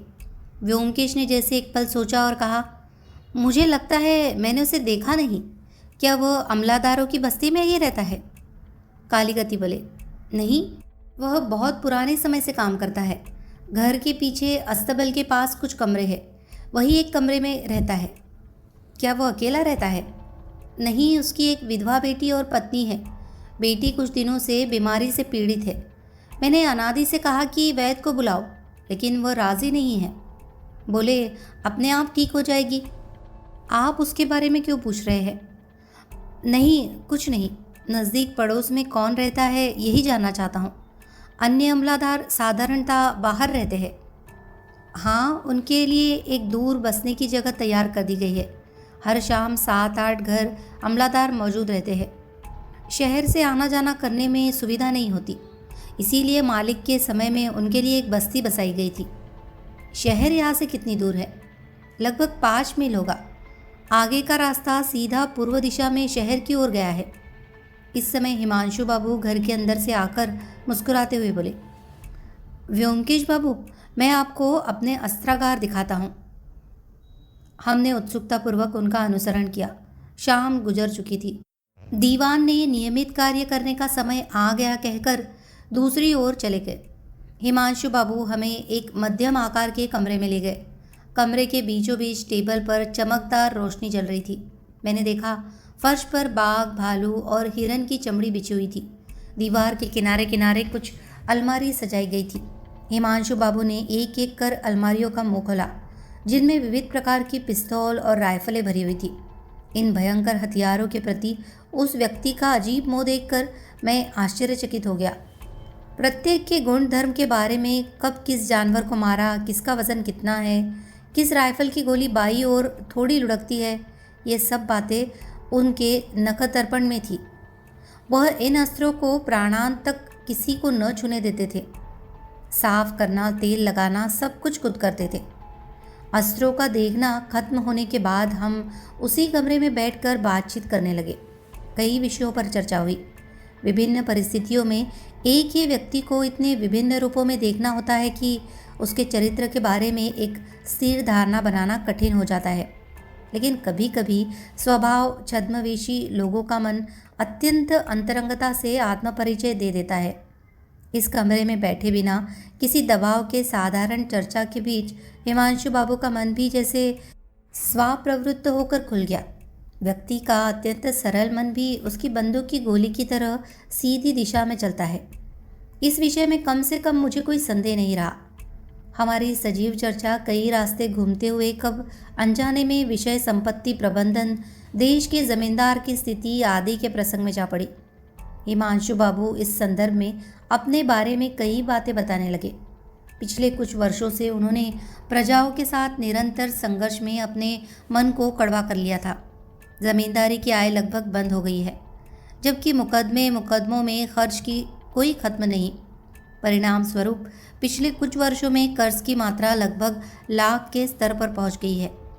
अपनी संपत्ति के संबंध में इन सब गुप्त बातों को उन्होंने बेझिझक व्यक्त किया। मैंने देखा, जमींदारी से संबंधित अशांति ने उन्हें संपत्ति के प्रति और भी वितृष्णा कर दी है। संकट के महत्व को अपरिपक्वता के चलते ठीक से समझ नहीं पा रहे हैं। इसलिए कभी कभी अनिश्चित आतंक में मन चिंतित हो जाता है। तब उस शंकाओं को दूर करने के लिए प्रिय वासनाएं शिकार पर और अधिक रुचि के साथ झोंक देते हैं। उनके मन की स्थिति इस समय ऐसी ही है। बातचीत करते करते रात के 8:30 बज गए। इसके बाद अंदर से भोजन का बुलावा आया। इस समय मैंने अनादि सरकार को देखा। वह हमें बुलाने आए थे। व्यक्ति की उम्र लगभग 50 वर्ष होगी। अत्यंत शिथिल काले काजल के चेहरे का है। गाल की मांस चिपक कर आंतरिक किसी अतल गहरे में अदृश्य हो गया है। झांकीदार मूछें और ओठों के नीचे वह चिबुक के पास लटक रहा था। आंखों में एक असहज चिंतित दृष्टि थी, जैसे कोई भयानक अपराध करके पकड़े जाने के डर से हमेशा सहमा हुआ है। व्योमकेश ने उसे एक बार गहरी दृष्टि से ऊपर से नीचे देखा। फिर हम तीनों उसे अनुसरण करते हुए अंदर के महल में प्रवेश कर गए। भोजन के बाद एक नौकर हमें रास्ता दिखाते हुए शयन कक्ष ले गया। उस नौकर का नाम भुवन था, जो हिमांशु बाबू का खास बयारा था। शयन कक्ष में इजी चेयर पर बैठकर हमने सिगरेट सुलगाई। भुवन मच्छरदानी हटाकर पानी का कलश हाथ के पास रखकर कमरे की चीज़ें साफ करते हुए बाहर जा रहा था। व्योमकेश ने उसे बुलाकर कहा, तुम तो हरिनाथ मास्टर को 6 महीने से देख रहे हो। क्या वो हमेशा चश्मा पहनते थे? हम जिस हत्या की जांच करने आए थे वो भुवन को पता था। इसीलिए बातचीत का मौका पाकर उसने उत्सुकता से कहा, हाँ, वो तो 24 घंटे चश्मा पहनते थे। एक दिन बिना चश्मा पहने स्नान करने जा रहे थे और ठोकर खाकर गिर पड़े। बिना चश्मे के वो एक कदम नहीं चल सकते थे। व्योमकेश ने कहा, अच्छा, उसके पास कितने जोड़े थे बता सकते हो? भुवन हंसते हुए बोला, जूते तो एक ही जोड़ा होगा बाबू, वो भी सरकार से खरीद कर दिया गया था। जो जोड़ा वो पहन कर आए थे वो तो इतना फटा था कि कुत्ते भी न खाते। हम उसी दिन उसे खींच कर कचरे में फेंक दिए थे। सच है। अच्छा, मास्टर के कमरे की दीवार पर जो माता काली की तस्वीर लटकी है, क्या वो मास्टर खुद लेकर आए थे? नहीं हजरत, मास्टर साहब ने कोई खड़का नहीं लाया। वो तस्वीर दवान जी के पास से मास्टर साहब एक दिन लाकर अपने कमरे में लटकाए थे। समझ गया। व्योमकेश थोड़ा चुप रहकर बोला, अच्छा, अब तुम जा सकते हो। भुवन ने पूछा, क्या और कुछ चाहिए हुजूर? नहीं, एक बात कहो, क्या तुम एक काम कर सकते हो? घर में पंजी है ना, उसे ले आओगे? भुवन शायद मन ही मन आश्चर्यचकित हुआ, लेकिन वह जमींदार के घर का नौकर था, इसीलिए उसने अपना भाव नहीं दर्शाया और बोला, क्या अभी चाहिए हुजूर? अभी लाओगे तो अच्छा रहेगा। जो आज्ञा, लेकर आता हूँ। भुवन बाहर चला गया। हम चुपचाप धूम्रपान करने लगे। 5 मिनट बीत गए। फिर अचानक बहुत करीब से एक निरंतर भयानक कराह सुनकर हम चौकस होकर सीधे बैठ गए। लेकिन तभी समझ गए ये अनैसर्गिक कुछ नहीं है। गुरैया चिचा रही है। 5-6 गिलहरियाँ एकत्र होकर आसपास की किसी जगह से सामूहिक रूप से ऊंचे स्वर में चित्कार कर रही थी। इसीलिए निकट से आवाज़ आई थी, इसलिए अचानक चौंक गए थे। इस समय भुवन पंजी हाथ में लेकर लौट आया। मैंने कहा, ये क्या है? घर के पास इतनी गिलहरियाँ चित्कार कर रही है। गिलहरी की आवाज़ अब थम गई है। भुवन ने हंसकर कहा, यह असली गिलहरी नहीं है हुजूर। बेबी दीदी ने आज शाम से दीवान ठाकुर के पास गिलहरी की आवाज़ सुनने की जिद की थी, इसीलिए वही आवाज़ निकाल रहे हैं। मैंने कहा, हाँ हाँ, आज शाम को बेबी सच में कह रही थी, लेकिन दीवान जी की तो अजीब क्षमता है, एकदम असली गिलहरी की आवाज़। कुछ समझ में नहीं आ रहा। भुवन ने कहा। जी हाँ हुजूर, दीवान ठाकुर अद्भुत जानवरों की आवाज़ निकाल सकते हैं, कहते हुए पंजी व्योमकेश के पास टेबल पर रख दी। मैंने व्योमकेश की ओर देखा। वह अचानक ऐसी अवस्था में आ गया जैसे पत्थर की मूर्ति बन गया हो। आंखों की दिशा स्थिर, पूरे शरीर की मांसपेशियों में तनाव है। मैं चकित होकर बोला, क्या है? व्योमकेश का आश्चर्य बाधित हुआ। हाथ को एक बार आंखों के सामने से हिलाते हुए बोला, कुछ नहीं, ये पंजी लाए है। अच्छा, तुम अब जा सकते हो। भुवन निकल गया। व्योमकेश ने पंजी को उठाया और उसके पत्ते पलटने लगा। कुछ समय बाद एक पन्ने पर जाकर उसकी दृष्टि थम गई। उस पन्ने को पढ़कर वह पंजी को मेरी ओर बढ़ाते हुए बोला, ये देखो। मुझे लगा उसकी आवाज़ थोड़ी उत्तेजित होकर काँप गई। मैंने पंजी के विशेष पन्ने को पढ़ा। देखा, जिस रात मास्टर लापता हो जाते हैं वह रात अमावस्या थी। अगले दिन सुबह 7 बजे उठकर प्रातः क्रिया समाप्त करके बाहर निकला तो देखा, तब भी पूरा घर सुनसान था। एक व्यक्ति बरामदे की झाड़ू दे रहा था। उससे पूछने पर पता चला कि सर्दियों में कोई भी 8 साढ़े 8 बजे के पहले बिस्तर नहीं छोड़ता। यही इस घर का रिवाज है। यह 1 डेढ़ घंटे का समय कैसे बिताया जाए? आकाश में हल्की धुंध थी। सूरज की रोशनी अच्छे से नहीं आ रही थी। मेरा मन बेचैन हो गया। मैंने कहा, चलो व्योमकेश, अब तो तुम्हारा कोई काम नहीं है। जंगल में चलकर 2-4 पक्षी मार लाते हैं, फिर उनकी नींद खुलने पर लौट आएंगे। पहली बार बंदूक चलाने की शिक्षा लेकर उत्साह की मात्रा कुछ अधिक हो गई थी। ऐसा लग रहा था जो मिले उसी पर ध्यान देकर बंदूक छोड़ दूँ। खासकर कल बंदूक कुमार बहादुर यही छोड़ गए थे। टोटका कोट की जेब में कुछ बचा हुआ था। व्योमकेश ने कुछ क्षण सोचकर कहा, चलो। बंदूक कंधे पर रखकर बाहर निकला। जो सेवक झाड़ू दे रहा था उससे सवाल करने पर उसने जंगल जाने का रास्ता दिखाया और कहा, इस रास्ते से सीधे जाने पर बालू के किनारे जंगल में प्रवेश कर सकते हैं। हम हरे घास से भरे चरागाहों के ऊपर से चल दिए। धुंध के कारण घास पर ओस नहीं पड़ी थी। चलते चलते मैंने देखा, आगे 1 मील दूर जंगल के पेड़ गहरे रंग में रंगे हुए हैं। उसके किनारे बालू। सुबह की धूप अर्धचंद्राकार पड़ रही है और दूर से अस्पष्ट रोशनी में लगता है जैसे एक लंबा खाल जंगल के पात से घेरे हुए है। हम जिस दिशा में चल रहे थे उस दिशा का दक्षिण किनारा धीरे धीरे संकुचित होकर एक छोटी मिट्टी की दीवार के पास आकर समाप्त हो गया। इसके बाद दक्षिण में और बालू नहीं है। 15 मिनट चलने के बाद हम पूर्व में बताई गई दीवार के पास पहुँचे। देखा कि दीवार एक नहीं 2 है। किसी समय शायद बालू की दक्षिण दिशा में जल रोकने के लिए एक ऊंची मिट्टी की बांध बनाई गई थी, जो अब विभाजित होकर 2 हो गई है। बीच में लगभग 15 हाथ चौड़ी एक प्रणाली एक तरफ के हरे घास भरे मैदान को दूसरी तरफ बालू के टीले से जोड़ती है। हम निकटतम टीले पर चढ़ गए। नीचे देखा कि गंगा यमुना संगम की तरह एक नन्ही रेखा घास की सीमा दर्शा रही है। उसके बाद अनिश्चित भयावह बालू का क्षेत्र प्रारंभ हो गया है। इसमें ठीक कौन सा स्थान उस भयानक चोराबाली का है, कौन बता सकता है? बांध पर चढ़ते समय जो चीज़ पहले दिखी थी उसका जिक्र अब तक नहीं किया। वह एक अत्यंत जीर्ण छोटी कुटिया है। बांध के कटने के दक्षिण मुख पर यह कुटिया किसी तरह खड़ी है। ऊंचाई इतनी है कि दीवार के आड़े से इसका मटका नज़र नहीं आता। बिखरे बांस की दीवार मिट्टी से ढकने की कोशिश की गई थी। अब लगभग हर जगह मिट्टी खिसक गई है और जीर्ण दीवारें बाहर आ गई है। ऊपर की 2 छत की घास भी लगभग नंगी है। घास सड़ कर गिर गई है, कहीं कहीं तो गलित अवस्था में लटकी हुई है। शायद 4-5 सालों में इसमें कोई नहीं रहा। जंगल के किनारे बस्ती से बहुत दूर ऐसी एकांत कुटिया देखकर हमें भारी आश्चर्य हुआ। व्योमकेश ने कहा, अरे हाँ, चलो घर को देखते हैं। हम जब बांध से उतरने जा रहे थे तभी आकाश में शाई शाई की आवाज़ सुनकर ऊपर देखा। एक झुंड पक्षी हमारे सिर के ऊपर उड़ते जा रहे थे। व्योमकेश ने तेजी से बंदूक उठाकर फायर किया। मेरी एक गोली गई, पर जब मैंने बंदूक उठाई तब पक्षियों का झुंड पैतरे के बाहर चला गया। व्योमकेश की गोली से एक पंछी नीचे बालों पर गिरा था। उसे उठाने के लिए आगे जाकर देखा, वहाँ उतरना सुरक्षित नहीं है। रास्ता बहुत ढलान पर है कि पैर फिसल कर गिर जाने की संभावना है। व्योमकेश हंसते हुए बोला, इतनी जल्दी किसके लिए? मरा हुआ पक्षी तो उड़ेगा नहीं।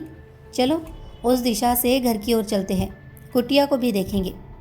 तब जिस रास्ते हमने चढ़ाई की थी उसी रास्ते नीचे उतरकर बांध के कटने की ओर पहुँचे। कुटिया के अंदर जाकर देखा, उसमें सामने और पीछे 2 द्वार है। मैं इसी से अंदर गया। इसमें दरवाज़ा नहीं है, लेकिन जो बालू की ओर है उसमें अभी भी एक बाखार का भट्टा लगा हुआ है। घर के अंदर मनुष्य के उपयोग के लिए कुछ नहीं है।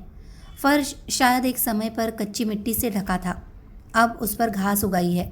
सड़ कर गिरा हुआ घास छत से गिरकर उस स्थान को भर रहा है।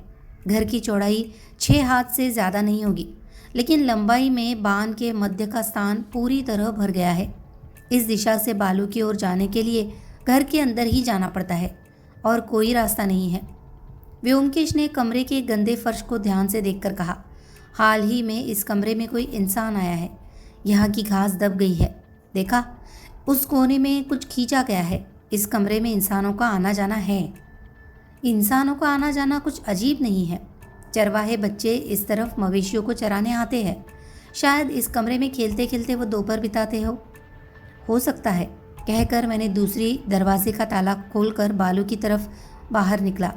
मेरा मन तो पक्षी की तरफ ही लगा हुआ था, लेकिन पक्षी कहाँ है? पक्षी तो मुझे सामने ही पड़ा हुआ दिखा था, फिर भी कहीं उसका कोई नामो निशान नहीं था।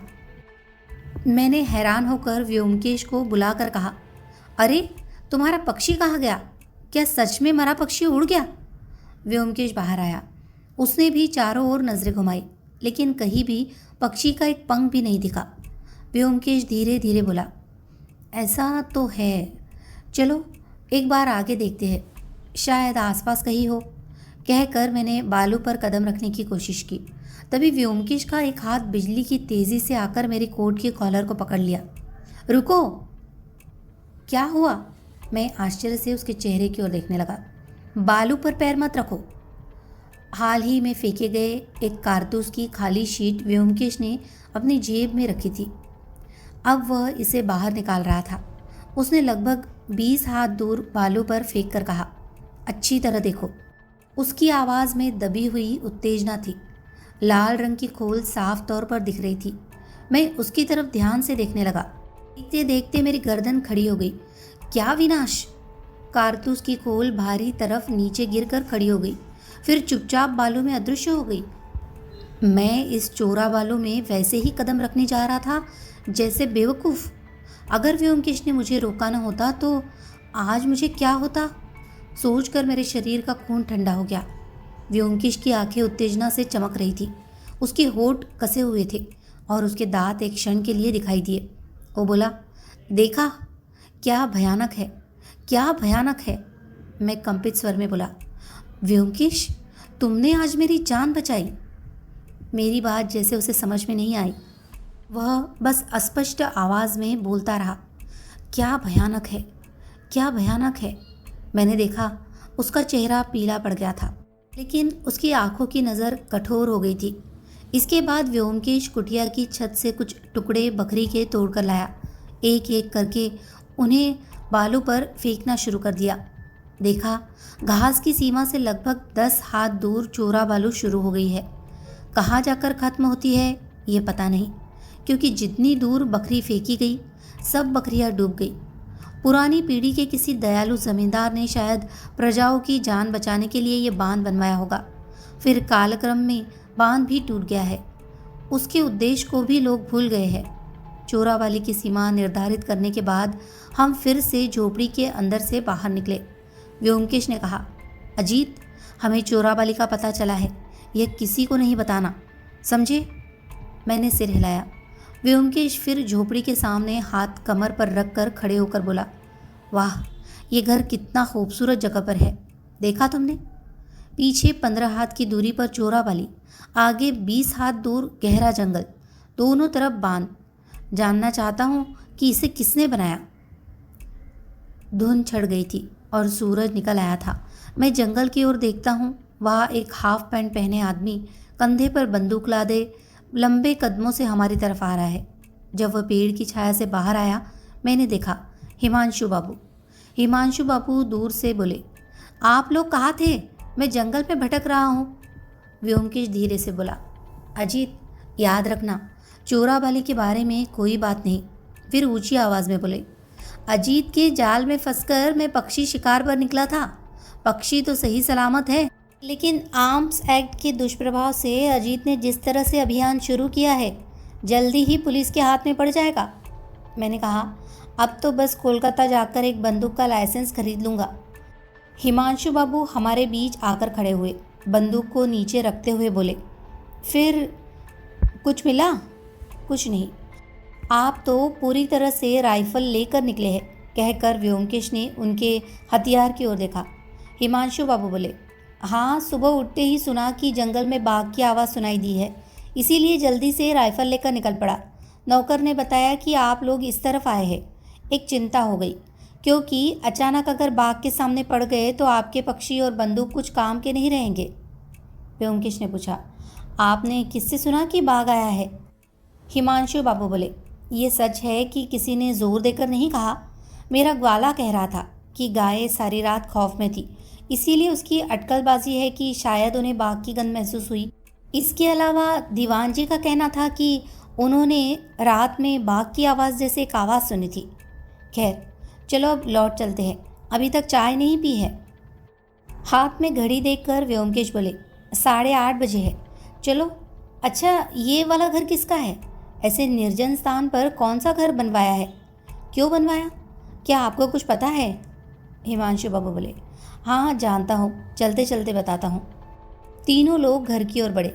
हिमांशु बाबू चलते चलते बोले, 4-5 साल पहले, ठीक कब ये कह नहीं सकता, लेकिन पिता की मृत्यु के बाद एक दिन अचानक मेरे घर एक विशाल तांत्रिक सन्यासी आ पहुँचे।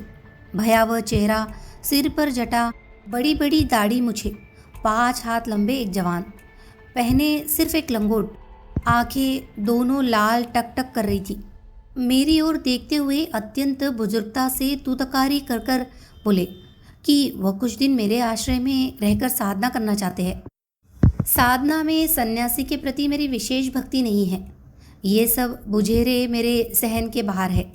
विशेषकर भेषधारियों की उधम और हुमक मैं बर्दाश्त नहीं कर सकता। मैंने तत्काल उन्हें दूर करने की कोशिश की, लेकिन दीवान जी ने बीच में हस्तक्षेप किया। उन्हें शायद तांत्रिक बाबा को देखकर श्रद्धा हो गई थी। वो मुझे बहुत समझाने लगे, प्रतिवाद, अभिशाप आदि का भय भी दिखाने लगे, लेकिन मैं उस नंगे आदमी को घर में रहने देने के लिए किसी भी तरह राजी नहीं हुआ। तब दीवान जी ने तांत्रिक बाबा के साथ बातचीत करके तय किया कि वो मेरे ज़मींदारी में कहीं कुटिया बनाकर रहेंगे और भंडार से उन्हें नियमित चढ़ावा दिया जाएगा।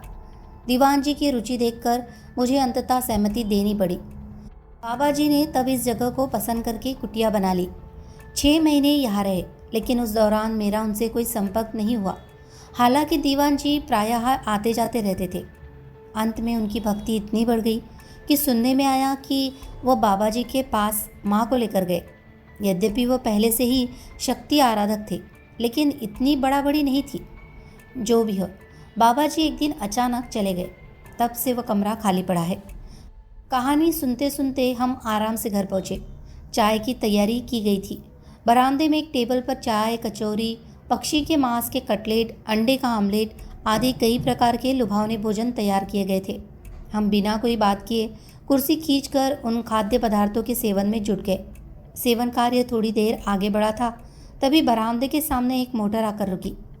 कुमार त्रिदीप अवतरित हुए। मोटर के पीछे हमारे कुछ सूटकेस बंधे थे, जिन्हें उतारने के लिए कुमार ने आदेश दिया और हमारे साथ बैठ गए।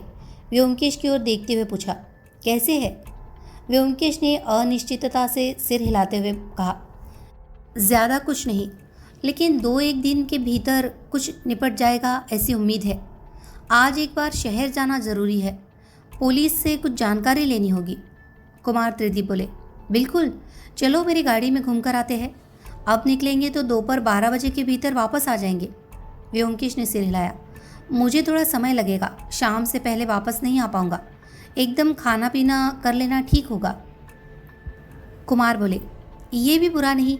हिमांशु, तुम चलो, थोड़ी हलचल करके लौटो, बहुत दिनों से शहर नहीं गए। हिमांशु बाबू संकोच करते हुए बोले, नहीं भाई, आज मुझे जाने में असुविधा होगी। व्योमकेश बोले, नहीं, आपको जाने की ज़रूरत नहीं। जीत भी रहे, हम दोनों ही चलेंगे, ये काफ़ी होगा। कहकर कुमार की ओर देखा। उनकी दृष्टि में शायद कोई संकेत था, क्योंकि कुमार बहादुर फिर से कुछ कहते हुए रुक गए। बेला 11 बजे के समय व्योमकेश कुमार की गाड़ी में बाहर निकल गए। जाने से पहले मुझे कह गए, अपनी आंखें अच्छी तरह खोल कर रखना, मेरे न होने पर अगर कुछ होता है तो ध्यान रखना। उनकी गाड़ी फाटक पार करने के बाद हिमांशु बाबू के चेहरे से ऐसा लग रहा था जैसे वह मुक्ति की खुशी में पुलकित हो गए हैं। हम उनके घर जाकर विराजमान होने से वह दुखी हो गए हैं, यह संदेह फिर से मुझे परेशान करने लगा। दीवान कालीगति भी उपस्थित थे। वह अत्यंत बुद्धिमान व्यक्ति है। ये नहीं कह सकता कि उन्होंने हमारे चेहरे के भाव से मन की बातें भाप ली थी या नहीं, लेकिन उन्होंने मुझे बुलाकर बरामदे में कुर्सी पर बैठाया और विभिन्न विषयों पर बातें करने लगे। हिमांशु बाबू भी बातचीत में शामिल हो गए। व्योमकेश के संबंध में चर्चा अधिक हुई। व्योमकेश के कार्यकलापों को बताने में मैं कभी भी पीछे नहीं रहता। यह कि वह कितने बड़े डिटेक्टिव है, इसका उदाहरण देकर मैंने समझा दिया। उनकी मदद मिलने से किस हद तक भाग्य का संबंध है, यह संकेतित करने से भी नहीं चुका। अंत में मैंने कहा, हरिनाथ मास्टर के बारे में कोई और इतना जल्दी नहीं बता सकता कि वह जीवित नहीं है। दोनों चौंक पड़े। जीवित नहीं है? ये शब्द कह देना ठीक था या नहीं, ये समझ में नहीं आया। व्योमकेश ने हालांकि मना नहीं किया, लेकिन मुझे लगा शायद न कहना ही बेहतर होता। मैंने खुद को संयमित करते हुए रहस्यमय शैली में कहा, समय पर सभी बातें पता चलेगी। फिर हमने देखा कि 12 बज चुके हैं, इसीलिए हम उठकर चल पड़े। कालीगति और हिमांशु बाबू ने मेरी अनिच्छा को देखकर कोई प्रश्न नहीं किया, लेकिन हरिनाथ की मृत्यु की खबर ने निश्चित रूप से उन्हें विशेष रूप से हिला दिया है। यह समझने में मुझे कोई कठिनाई नहीं हुई। दोपहर का समय शायद अकेले घर पर बिताना होगा, क्योंकि हिमांशु बाबू ने खाने के बाद एक ज़रूरी काम का उल्लेख कर अंदर चले गए थे। लेकिन बेबी आकर मुझे साथ देने लगी। वह आते ही पहले व्योमकेश के बारे में खबर लेने लगी और सुबह मीनू के बच्चे के जन्म के लिए नहीं आ पाने का उचित दुख जताया। फिर उसने मुझसे विभिन्न प्रकार के प्रश्न पूछते हुए अपने परिवार के कई रहस्यों को उजागर कर दिया। अचानक एक समय बेबी बोली, माँ ने आज 3 दिन से खाना नहीं खाया। मैंने पूछा, क्या उनकी तबीयत खराब है? उसने सिर हिलाते हुए गंभीर मुद्रा में कहा, नहीं, पिताजी के साथ झगड़ा हुआ है। इस बारे में उससे और कुछ जानकारी लेने की कोशिश करना विनम्रता होगी या नहीं, इसी विचार में था कि तभी खुली खिड़की से देखा एक हरी रंग की सीडान चुपचाप गैराज की ओर से बाहर निकल रही है। मैं जल्दी उठकर खिड़की के सामने खड़ा हो गया। गाड़ी सावधानी से गेट पार करके शहर की तरफ मुड़कर अदृश्य हो गई। मैंने देखा, चालक स्वयं हिमांशु बाबू थे। गाड़ी के अंदर कोई है या नहीं, ये नहीं देखा जा सका। बेबी मेरे पास आकर खड़ी हो गई। उसने कहा, हमारी नई गाड़ी है। फिर वापस आकर बैठ गया। हिमांशु बाबू ठीक चोर की तरह मोटर लेकर बाहर चले गए। वो कहाँ गए? उनके साथ कोई था क्या? वो शुरुआत से ही हमारे पास कुछ न कुछ छुपाने की कोशिश कर रहे हैं। हमारे आने से उनकी किसी काम में बाधा आई है, इसीलिए वह अंदर ही अंदर अधीर हो गए हैं, जबकि बाहर कुछ कर नहीं पा रहे हैं। ये धारणा धीरे धीरे मेरे मन में मजबूत होती जा रही थी। क्या वह हरिनाथ के अंतर्धान के गूढ़ रहस्य के बारे में कुछ जानते हैं? क्या वो जानकर सुनकर किसी को छिपाने की कोशिश कर रहे हैं?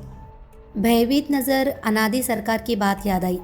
वो कल सुबह पाँव पकड़कर क्यों रो रहा था? वो महापाप नहीं किया, ये कहकर महापाप से खुद को मुक्त करने की कोशिश कर रहा था। बेबी आज फिर एक नई खबर लाई। हिमांशु बाबू और उनकी पत्नी के बीच झगड़ा चल रहा है। झगड़ा इतना बढ़ गया है कि पत्नी 3 दिनों से खाना नहीं खा रही। किस बात पर झगड़ा? क्या हरिनाथ मास्टर इस कलह रहस्य के पीछे छिपे हुए हैं? तुम चित्र बनाना जानते हो? बेबी के सवाल से मेरा चिंतन भंग हो गया। अन्य मनस्कता से मैंने कहा, जानता हूँ। बेबी चहकती हुई चली गई। मैं सोच रहा था कि वो कहाँ गई है। तभी वो एक खाता और पेंसिल लेकर लौट आई। खाता और पेंसिल मेरे हाथ में देकर बोली, एक चित्र बना कर दो, बहुत अच्छा चित्र। खाता बेबी के ड्राइंग का खाता है। इसके पहले पन्ने पर पक्के हाथ से लिखा है, श्रीमती बेबी रानी देवी। मैंने पूछा, ये तुम्हारे मास्टर मशाय का हाथ का लिखा है? बेबी ने कहा, हाँ। खाते के पन्ने पलटते पलटते आश्चर्यचकित हो गया। ज़्यादातर उच्च गणित के सवाल है। बेबी के हाथ से लिखे जोड़ घटाने बहुत कम हैं। फिर मैंने पूछा, ये सभी अंक किसने किए हैं? बेबी ने कहा, मास्टर मशाय। वो सिर्फ मेरे खाते में अंक करते थे। मैंने देखा, ये झूठ नहीं है। खाते के अधिकांश पन्ने मास्टर के कठिन लंबे अंक के अक्षरों से भरे हुए हैं। क्या मामला है? कुछ समझ नहीं पा रहा हूँ। एक छोटी लड़की को गणित के आरंभिक ज्ञान सिखाने के लिए कॉलेज के शिक्षित व्यक्ति द्वारा उच्च गणित को लाने की सार्थकता क्या है? खाते के पन्ने पलटते पलटते एक जगह मेरी नज़र पड़ी। एक पन्ने का आधा कागज़ किसी ने चुरा लिया है। थोड़ा ध्यान से देखने पर ऐसा लगा जैसे पेंसिल से खाते पर कुछ लिखकर फिर कागज़ फाड़ लिया गया है, क्योंकि खाते के पिछले पृष्ठ पर पेंसिल के दबाव के चिन्ह स्पष्ट रूप से उभरे हुए हैं। प्रकाश के समक्ष पकड़कर नाखून के निशान जैसे दागों को पढ़ने की कोशिश की, लेकिन पढ़ नहीं सका। बेबी अधीर होकर बोली, आप क्या कर रहे हैं? तस्वीर बनाओ। बचपन में जब मैं स्कूल में पढ़ता था तब इस तरह के रंगहीन निशान कागज़ पर फाड़ कर निकालने की तकनीक सीखी थी। अब वह याद आई। बेबी से बोला, क्या तुम एक जादू देखोगी? बेबी बहुत उत्साहित होकर बोली, हाँ देखूंगी। फिर मैंने एक कागज़ को कॉपी से फाड़कर उसके ऊपर पेंसिल के सिरे को घिसना शुरू किया। जब कागज़ का हिस्सा काला हो गया तब मैंने सावधानीपूर्वक उस अदृश्य लेखन पर ख़त्म करने लगा। जैसे तस्वीर के नकारात्मक को रासायनिक पानी में धोने पर उसका भीतर से चित्र प्रकट होता है, मेरी घर्षण के परिणाम स्वरूप भी कागज़ पर धीरे धीरे अक्षर प्रकट होने लगे। सभी अक्षर नहीं उभरे, केवल पेंसिल के दबाव से जो अक्षर कागज़ पर गहराई से नकाश किए थे वही स्पष्ट हो गए। ओम घीं क्लीं। रात्रि 11:05 पढ़ेगा। असमाप्त दुर्बोध अक्षरों के अर्थ समझने की कोशिश की, लेकिन विशेष कुछ समझ में नहीं आया। ओम हिं क्लीं शायद कोई मंत्र होगा, लेकिन जो हो, हस्ताक्षर हरिनाथ मास्टर का है, इसमें कोई संदेह नहीं। पहली पृष्ठ के लेखन के साथ मिलाकर देखा, अक्षरों की छाप एक ही तरह की थी। बेबी जादू देखकर विशेष संतुष्ट नहीं थी, वह चित्र बनाने के लिए जिद कर रहे थे। तब मैंने उसकी किताब में कुत्ता, बाघ, राक्षस आदि विभिन्न जानवरों की आकर्षक तस्वीरें बनाकर उसे खुश किया। मंत्र लिखा कागज़ मैंने फाड़ कर अपने पास रख लिया।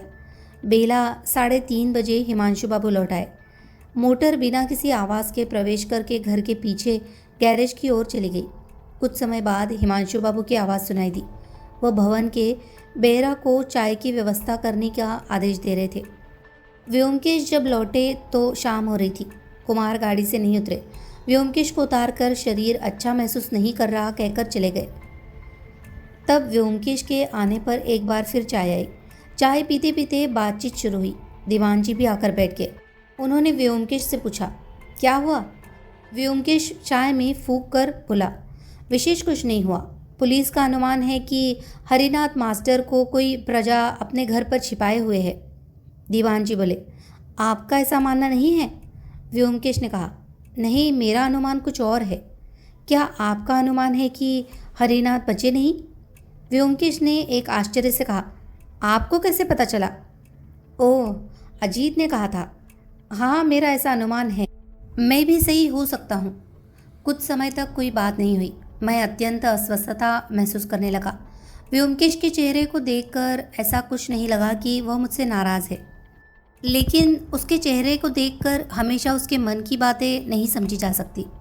कौन जानता है, शायद मैंने ये बातें इन लोगों के सामने कहकर गलत किया है। व्योमकेश अकेले में मिलते ही मेरा सिर खा जाएगा। कालीगति अचानक बोले, मुझे लगता है आप गलती कर रहे हैं व्योमकेश बाबू। हरिनाथ शायद मरा नहीं है। व्योमकेश कुछ समय कालीगति की ओर देखते रहे, फिर बोले, क्या आप कुछ नया जान पाए हैं? कालीगति धीरे धीरे सिर हिलाकर बोले, नहीं, उसे ठीक ठाक जानना नहीं कह सकते, लेकिन मेरा मजबूत विश्वास है कि वह उसी जंगल में छिपा हुआ है। व्योमकेश चकित होकर बोले, जंगल में? इस घनघोर जंगल में? हाँ, जंगल में कापालिक का घर है, एक शेड है। रात में बाघ के भय से शायद वह उसी घर में छिपा रहता है। व्योमकेश ने पूछा, क्या आपको कोई स्पष्ट प्रमाण मिला है? नहीं, लेकिन मेरा पक्का विश्वास है कि वो वही है। व्योमकेश और कुछ नहीं बोले। रात को सोते वक्त व्योमकेश बोले, चोराबाली की बात भी चारों ओर फैला दी है तो? नहीं नहीं, मैंने सिर्फ बातों ही बातों में कहा था। समझ गया, कहकर वह कुर्सी पर बैठ गए और हंसने लगे। मैंने कहा, तुमने तो उस बात को बोलने से मना नहीं किया था। तुम्हारे मन की बात समझ रहा हूँ। रविवार के गायक की तरह यदि मना करोगे तो नहीं गाऊंगा, और मना न करने पर जोर से गाऊंगा। जो भी हो, आज दोपहर क्या किया बताओ? मैंने देखा व्योमकेश सच में नाराज़ नहीं है। शायद अंदर ही अंदर उसकी इच्छा थी कि मैं वो बात बयान कर दूँ। कम से कम उसके काम में कोई विघ्न नहीं आया, यह तो निश्चित है। मैं तब दोपहर में जो कुछ जान पाया सब बताया। मंत्र लिखा कागज़ भी दिखाया। कागज़ को व्योमकेश ने मन से देखा, लेकिन उन्होंने किसी विशेष उत्साह का प्रदर्शन नहीं किया। बोले, ये तो कुछ भी नहीं, ये सब मेरे लिए जाने वाली बातें हैं। इस लेख का दूसरा लाइन पूरा कर दो। रात 11:45 पर अमावस्या पड़ेगी, अर्थात हरिनाथ ने भी पंचांग देखा होगा। हिमांशु बाबू के बाहर जाने की बात सुनकर व्योमकेश ने मुस्कान भरी, कोई टिप्पणी नहीं की। मैंने तब कहा, देखो व्योमकेश, मुझे लगता है कि हिमांशु बाबू हमसे कुछ छिपाने की कोशिश कर रहे हैं। तुमने ध्यान दिया है या नहीं, लेकिन हमें मेहमान के रूप में मिलकर वो बहुत खुश नहीं हुए। व्योमकेश ने मदन भाव से मेरी पीठ थपथपाते हुए कहा, सही पकड़ा है। हिमांशु बाबू कितने ऊंचा मिजाज के व्यक्ति है, ये उन्हें देखकर समझा जा सकता है। सच में अजीत, उनके जैसा साहसिक और असली सज्जन व्यक्ति बहुत कम देखने को मिलता है। जैसे भी हो, इस मामले पर एक समझौता करना ही पड़ेगा। मुझे आश्चर्य व्यक्त करने का कोई अवसर न देते हुए व्योमकेश पुनः बोले, अनादि सरकार की राधा नामक एक विधवा लड़की है। तुमने शायद उसके बारे में सुना होगा। उसे आज मैंने देखा। मैं बेवकूफ़ की तरह उसके चेहरे की ओर देखते रहा। वो बोलता रहा। 17-18 साल की लड़की देखने में बुरी नहीं है, लेकिन दुर्भाग्य की पीड़ा और शर्म के कारण वह एकदम निचोड़ दी गई है। देखो अजीत, हम युवावस्था के उन्माद के अपराध को बड़ी कठोर सजा देते हैं, विशेषतः जब अपराधी महिला होती है। हम प्रलोभन की विशाल शक्ति को ध्यान में नहीं रखते, युवावस्था की स्वाभाविक अपरिपक्वता को भी छोड़ देते हैं। नतीजतन जो न्याय करते हैं वो न्याय नहीं है। कानून में भी ग्रेव एंड सडन प्रोवोकेशन का एक बचाव है, लेकिन समाज किसी बचाव को नहीं मानता। ये आग की तरह निर्मम है, जो हाथ में लेगा उसका हाथ जल जाएगा। मैं समाज को दोष नहीं दे रहा, सामान्य के कल्याण के लिए इसे कठोर होना पड़ता है, लेकिन जो व्यक्ति इस कठोरता के भीतर से पत्थर फोड़कर करुणा का स्रोत खोल देता है, उसकी श्रद्धा नहीं करना संभव नहीं। मैंने कभी व्योमकेश को समाजशास्त्र का लेक्चर देते नहीं सुना। अनादि सरकार की बेटी को देखकर उसके मन में लहरें क्यों उठी, यह भी मुझे समझ में नहीं आया। मैं केवल उसे निरीक्षण करने लगा। व्योमकेश कुछ समय तक दीवार की ओर देखता रहा, फिर एक लंबी सांस छोड़कर बोला, एक और आश्चर्य देख रहा हूँ। इन मामलों में लड़कियाँ सबसे निर्दयी सजा देती है। क्यों देती है कोई नहीं जानता। बहुत देर तक कोई बात नहीं हुई। अंत में व्योमकेश उठा, पैरों के मोजे उतारते हुए बोला, रात हो गई, सोना चाहिए। ये मामला किस तरह समाप्त होगा कुछ भी समझ में नहीं आ रहा। जो कुछ ज्ञातव्य था सब कुछ पता चल गया है। हालांकि उस आदमी को पकड़ने का कोई उपाय नहीं है। फिर उसने धीरे से कहा, जाल बिछाना पड़ेगा। समझे अजीत, जाल बिछाना पड़ेगा। मैंने कहा, अगर तुम कुछ कहोगे तो ठीक से कहो, फिर से स्पष्ट रूप से कहो। ज्ञातव्य कोई बात मैं अभी तक नहीं समझा हूँ। कुछ नहीं समझे? कुछ भी नहीं। आश्चर्य। मेरे मन में जो थोड़ा संदेह था वह आज शहर जाकर मिट गया है। सारी घटना को मैं चित्रों की तरह अपनी आंखों के सामने देख रहा हूँ। मैंने होठ काटते हुए पूछा, शहर में तुमने पूरे दिन क्या किया? व्योमकेश ने अपनी शर्ट की बटन खोलते हुए कहा, केवल 2 काम। स्टेशन पर अनादि सरकार की बेटी को देखा, उसे देखने के लिए ही वहाँ गया था। फिर रजिस्ट्रेशन ऑफिस में कुछ दस्तावेजों की खोज की, इसी में इतनी देर हो गई। हाँ, रजिस्ट्रेशन ऑफिस की जानकारी आसानी से नहीं मिलती, काफ़ी सिफारिशें करनी पड़ी। फिर वापस आ गया। ये कहते हुए व्योमकेश रजाई में प्रवेश कर गया। मैंने समझ लिया, कुछ नहीं कहोगे। तब मैं भी गुस्से में लेट गया और कोई बात नहीं की। कमरे में निद्रावेश हो गया। नींद देवी की छाया मंजिल सिर के भीतर रुमझुम करके बजने लगी। ऐसे समय दरवाजे की कुंडी खटकने लगी। निद्रा भंग हो गई। व्योमकेश को लगता है कि तब भी नींद नहीं आई थी। वो बिस्तर पर उठकर पूछने लगा, कौन? बाहर से मृदुकंठ में आवाज़ आई, व्योमकेश बाबू, एक बार दरवाज़ा खोले। व्योमकेश ने उठकर दरवाज़ा खोल दिया। सबको आश्चर्य हुआ। दीवान कालीगति एक काले रंग की कंबल लपेटे हुए खड़े हैं। कालीगति ने कहा, मेरे साथ आओ, एक चीज़ दिखाना चाहता हूँ। अजीत बाबू जाग रहे हैं ना? आप भी आओ। व्योमकेश ओवरकोट पहनते हुए बोला, इतनी रात को बात क्या है? कालीगति ने जवाब नहीं दिया। मैंने भी रज़ाई छोड़कर एक शाल अच्छी तरह लपेट ली। फिर दोनों कालीगति के पीछे चलते हुए बाहर निकल गए। घर से निकलकर हम बाग के फाटक की ओर बढ़े। अंधेरी रात बहुत पहले चंद्रास्त हो चुका है। मैं सोचने लगा, इस वृद्ध ने इस रात हमें कहाँ ले चलना है? कितना दूर जाना होगा? व्योमकेश भी बिना कोई सवाल किए क्यों चल रहा है? लेकिन फाटक तक पहुंचने से पहले ही समझ गया, हमारा गंतव्य ज़्यादा दूर नहीं है। कालीगति के घर के मुख्य दरवाजे पर एक हैरिकेन लालटेन कमज़ोर रोशनी दे रहा था। उसे उठाकर उसने अपनी बाती उकसाई और कालीगति घर के भीतर प्रवेश कर गए। कहा, आओ। कालीगति के घर में शायद कोई नौकर चाकर नहीं है, क्योंकि घर में प्रवेश कर हमें कोई जनमानस की आवाज़ सुनाई नहीं दी। लालटेन की लौ ने घर के एक हिस्से को ही रोशन किया। उसमें नज़दीकी दरवाजे, खिड़कियों और कमरे के कुछ अन्य फर्नीचर के अलावा और कुछ भी दिखाई नहीं दिया। एक सीढ़ी चढ़कर हम दूसरी मंजिल पर पहुँचे, फिर एक और सीढ़ी। इस सीढ़ी के अंतिम चरण पर पहुंचकर कालीगति ने लालटेन को नीचे रख दिया। मैंने देखा हम अलीसा घेराए खुले छत पर पहुंच चुके हैं। इधर आओ, कहा कालीगति ने हमें आलिसा के किनारे ले जाकर। फिर बाहर की ओर हाथ बढ़ाकर कहा, कुछ देख रहे हैं? ऊंचाई से काफ़ी दूर तक दृष्टिगोचर हुआ था, लेकिन गाढ़े अंधकार ने दृष्टि के मार्ग को रोक दिया था।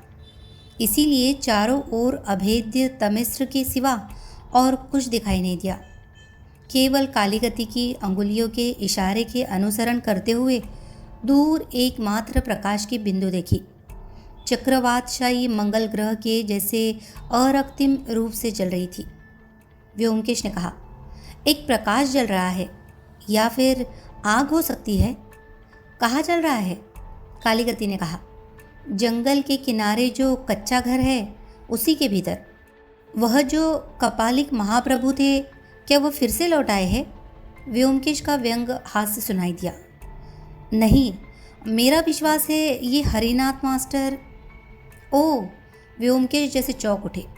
आज शाम को आप यही कह रहे थे, लेकिन आग जलाकर वह क्या कर रहा है? शायद ठंड सहन न कर पाने के कारण आग जला रहा है। व्योमकेश कुछ क्षण चुप रहकर सोचते रहे। अंत में वे बोले, हो सकता है, हो सकता है। अगर वह बचा है तो असंभव नहीं। कालीगति बोले, व्योमकेश बाबू, वो बचा है। उसी आग में इसका प्रमाण है। समाज से जो छिपा घूम रहा है, उसके अलावा इस रात वहाँ और कौन आग जलाएगा? ये सही है। व्योमकेश फिर कुछ समय तक सोच में मग्न रहे। फिर बोले, हरिनाथ मास्टर हो या न हो, उस व्यक्ति को जानना ज़रूरी है। अजीत, क्या आप अभी वहाँ जाने के लिए तैयार हैं? मैं सिहर कर बोला, अभी? लेकिन कालीगति बोले, सभी पहलुओं पर विचार करिए। अगर आप उसे पकड़ सकते हैं तो तुरंत जाना चाहिए, लेकिन इस अंधेरे में किसी प्रकार की आवाज़ किए बिना कुटिया के पास बढ़ सकते हैं क्या? रोशनी ले जाना ठीक नहीं है, क्योंकि रोशनी देखते ही वो भाग जाएगा और अंधेरे में जंगलों को भेदने से आवाज़ होगी। क्या करेंगे, अच्छे से सोचे। तीनों ने मिलकर सलाह मशवरा किया। सभी पहलुओं पर विचार करने के बाद अंततः ये तय हुआ कि आज रात जाना सुरक्षित नहीं होगा, क्योंकि अगर आरोपी एक बार पकड़ लेता है तो वो फिर वहाँ नहीं आएगा। व्योमकेश बोले, दीवान जी का सुझाव ठीक है, आज जाना उचित नहीं है। मेरे मन में एक योजना आई है। अगर आरोपी घबरा न जाए तो वो कल ज़रूर आएगा। कल मैं और अजीत पहले ही जाकर उस कमरे में छिपे रहेंगे, समझे? वह फिर आएगा। कालीकति बोले, ये प्रस्ताव बुरा नहीं है। बेशक, अगर इससे बेहतर योजना हो तो उसे भी देखा जाएगा। आज के लिए बस इतना ही। छत से उतरकर हम अपने अपने कमरे में लौट आए। दीवान जी हमें अपने कमरे तक छोड़ने आए। जाते समय व्योमकेश के चेहरे की ओर देखते हुए बोले, व्योमकेश बाबू, क्या आप तांत्रिक धर्म पर विश्वास नहीं करते? व्योमकेश बोले, नहीं, ये सब बकवास है। मैंने जितने तांत्रिक देखे हैं सब के सब नशे में मदहोश और। कालीकति की आंखों का ध्यान क्षण भर के लिए कुछ धुंधला सा हो गया। उन्होंने एक हल्की सी क्षीण मुस्कान के साथ कहा, ठीक है, आज तो फिर सो जाइए। अच्छा, हिमांशु बाबा जी को अभी ये सब बातें कहना शायद अच्छा नहीं होगा। व्योमकेश ने गर्दन हिलाते हुए कहा, हाँ, उन्हें अभी कुछ बताने की ज़रूरत नहीं है। कालीकति चले गए। हम लेट गए। कुछ समय बाद व्योमकेश बोला, ब्राह्मण मुझसे मन में भयभीत है। मैंने कहा, जाते समय जिस तरह से उन्होंने तुम्हारी ओर देखा उससे यही लगा। तांत्रिकों के बारे में वो सब बातें क्यों कहने की ज़रूरत थी? वह खुद तांत्रिक है, इसीलिए उन्हें बुरा लगा। व्योमकेश ने कहा, मैं भी कामना करता हूँ। मैं उसकी बात सही से समझ नहीं पाया। किसी की धार्मिक आस्था को ठेस पहुंचाकर बात करना उसका स्वभाव नहीं है। फिर भी इस मामले में उसने जानबूझकर ठेस पहुंचाई है। मैंने पूछा, इसका मतलब क्या?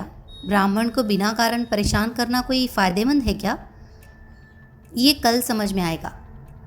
अब सो जाओ, कहकर वो पलटा। अगले दिन सुबह से दोपहर तक व्योमकेश ने आलसी दिन बिताया। हिमांशु बाबू आज काफ़ी प्रसन्न लग रहे थे।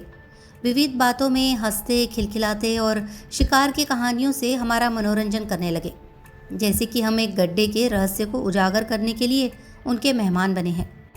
उन्होंने इस विषय का उल्लेख एक बार भी नहीं किया। दोपहर में चाय पीकर व्योमकेश ने कालीगति को एकांत में ले जाकर फुसफुसाते हुए पूछा, कल की योजना ठीक है ना? कालीगति चिंतन में पड़े कुछ समय तक व्योमकेश के चेहरे की ओर देखते रहे और बोले, आप क्या सोचते हैं? व्योमकेश ने कहा, मेरे हिसाब से जाना ठीक है। इसका एक समाधान निकलना चाहिए। आज रात 10 बजे चंद्रास्त होगा। उसके पहले मैं और अजीत कमरे में बंद रहेंगे। अगर कोई आएगा तो हम उसे पकड़ लेंगे। कालीगति ने कहा, अगर कोई नहीं आता तो समझेंगे मेरा पूर्वानुमान सही था। हरिनाथ मास्टर जीवित नहीं है। फिर कुछ समय चिंतन करके कालीगति बोले, ठीक है, लेकिन कमरे का एक बार जाकर देख लेना अच्छा होगा। चलिए, मैं आपको लेकर चलता हूँ। व्योमकेश ने कहा, चलिए। कमरे की बेलाबेली देखे बिना फिर रात में वहाँ जाने में दिक्कत होगी। कमरे को हमने पहले देखा है, ये व्योमकेश ने नहीं बताया। समय पर तीनों जंगल के किनारे कुटी में पहुँच गए। कालीगति हमें कुटी के अंदर ले गए। मैंने देखा फर्श पर एक ढेर राख पड़ी है। इसके अलावा कमरे में कोई बदलाव नहीं हुआ है। कालीगति पीछे का दरवाज़ा खोलकर बालू की तरफ ले गए। बालू पर तब शाम का धुंधलका छा रहा था। व्योमकेश देखकर बोले, वाह, ये तो अच्छा है, जैसे दीवार से घिरा हुआ। मैंने देखा देखी कहा, कमाल है। कालीगति बोले, आप लोग आज रात इस कमरे में रहेंगे, लेकिन मुझे एक चिंता है। सुना है हाल ही में जंगल में एक बाघ आया है। मैंने कहा, इससे क्या, हम बंदूक लेकर आए हैं। कालीगति ने मंद मुस्कुराते हुए सिर हिलाया। अगर बाघ आ गया तो अंधेरे में बंदूक का कोई काम नहीं आएगा। खैर, मैं आशा करता हूँ कि बाघ का प्रकोप झूठा होगा। बंदूक लाने की ज़रूरत नहीं पड़ेगी, लेकिन सावधानी में ही भलाई है। मैं आपको सचेत करता हूँ, अगर रात को बाघ की आवाज़ सुने तो घर के अंदर मत रहिएगा। इस तरफ आकर दरवाज़ा बंद कर लीजिए, फिर उस बालू पर जाकर खड़े हो जाइए। अगर बाघ घर में घुसता है तो बालू पर नहीं जा पाएगा। व्योमकेश खुश होकर बोले, ये अच्छा है, बंदूक के हंगामे की ज़रूरत नहीं। अजीत ने फिर से नई बंदूक चलाना सीख लिया है, शायद बेवजह ही शोर मचाएगा। नतीजतन शिकार यहाँ पास नहीं आएगा। फिर हम घर लौट आए। मन कुतूहल में लिपटा रहा। शाम के बाद हिमांशु और बाबर अस्त्रागार में बैठकर बातें करने लगे। एक समय व्योमकेश अचानक पूछ बैठे, अच्छा हिमांशु बाबू, मान लीजिए कोई एक निर्बल भरोसेमंद व्यक्ति को जानबूझकर अपने स्वार्थ के लिए निश्चित मृत्यु के सामने भेज देता है, उसकी सजा क्या होगी? आग के बदले आग, हिमांशु बाबू हंसते हुए बोले। व्योमकेश मेरी तरफ मुड़े, अजीत तुम क्या कहते हो? मैं भी वही कहता हूँ। व्योमकेश बहुत देर तक ऊपर की ओर बैठा रहा, फिर उठकर दरवाजे के बाहर झाँक कर दरवाज़ा बंद कर वापस आया। धीरे से कहा, हिमांशु बाबू, आज रात हम दोनों जाकर कपाली की कुटिया में छिप कर रहेंगे। हैरान हिमांशु बाबू बोले, क्या? क्यों? व्योमकेश संक्षेप में कारण बताकर अंत में बोले, लेकिन हमें अकेले जाने का साहस नहीं होता, आपको भी जाना होगा। हिमांशु बाबू उत्साह से बोले, बिल्कुल ज़रूर आऊँगा।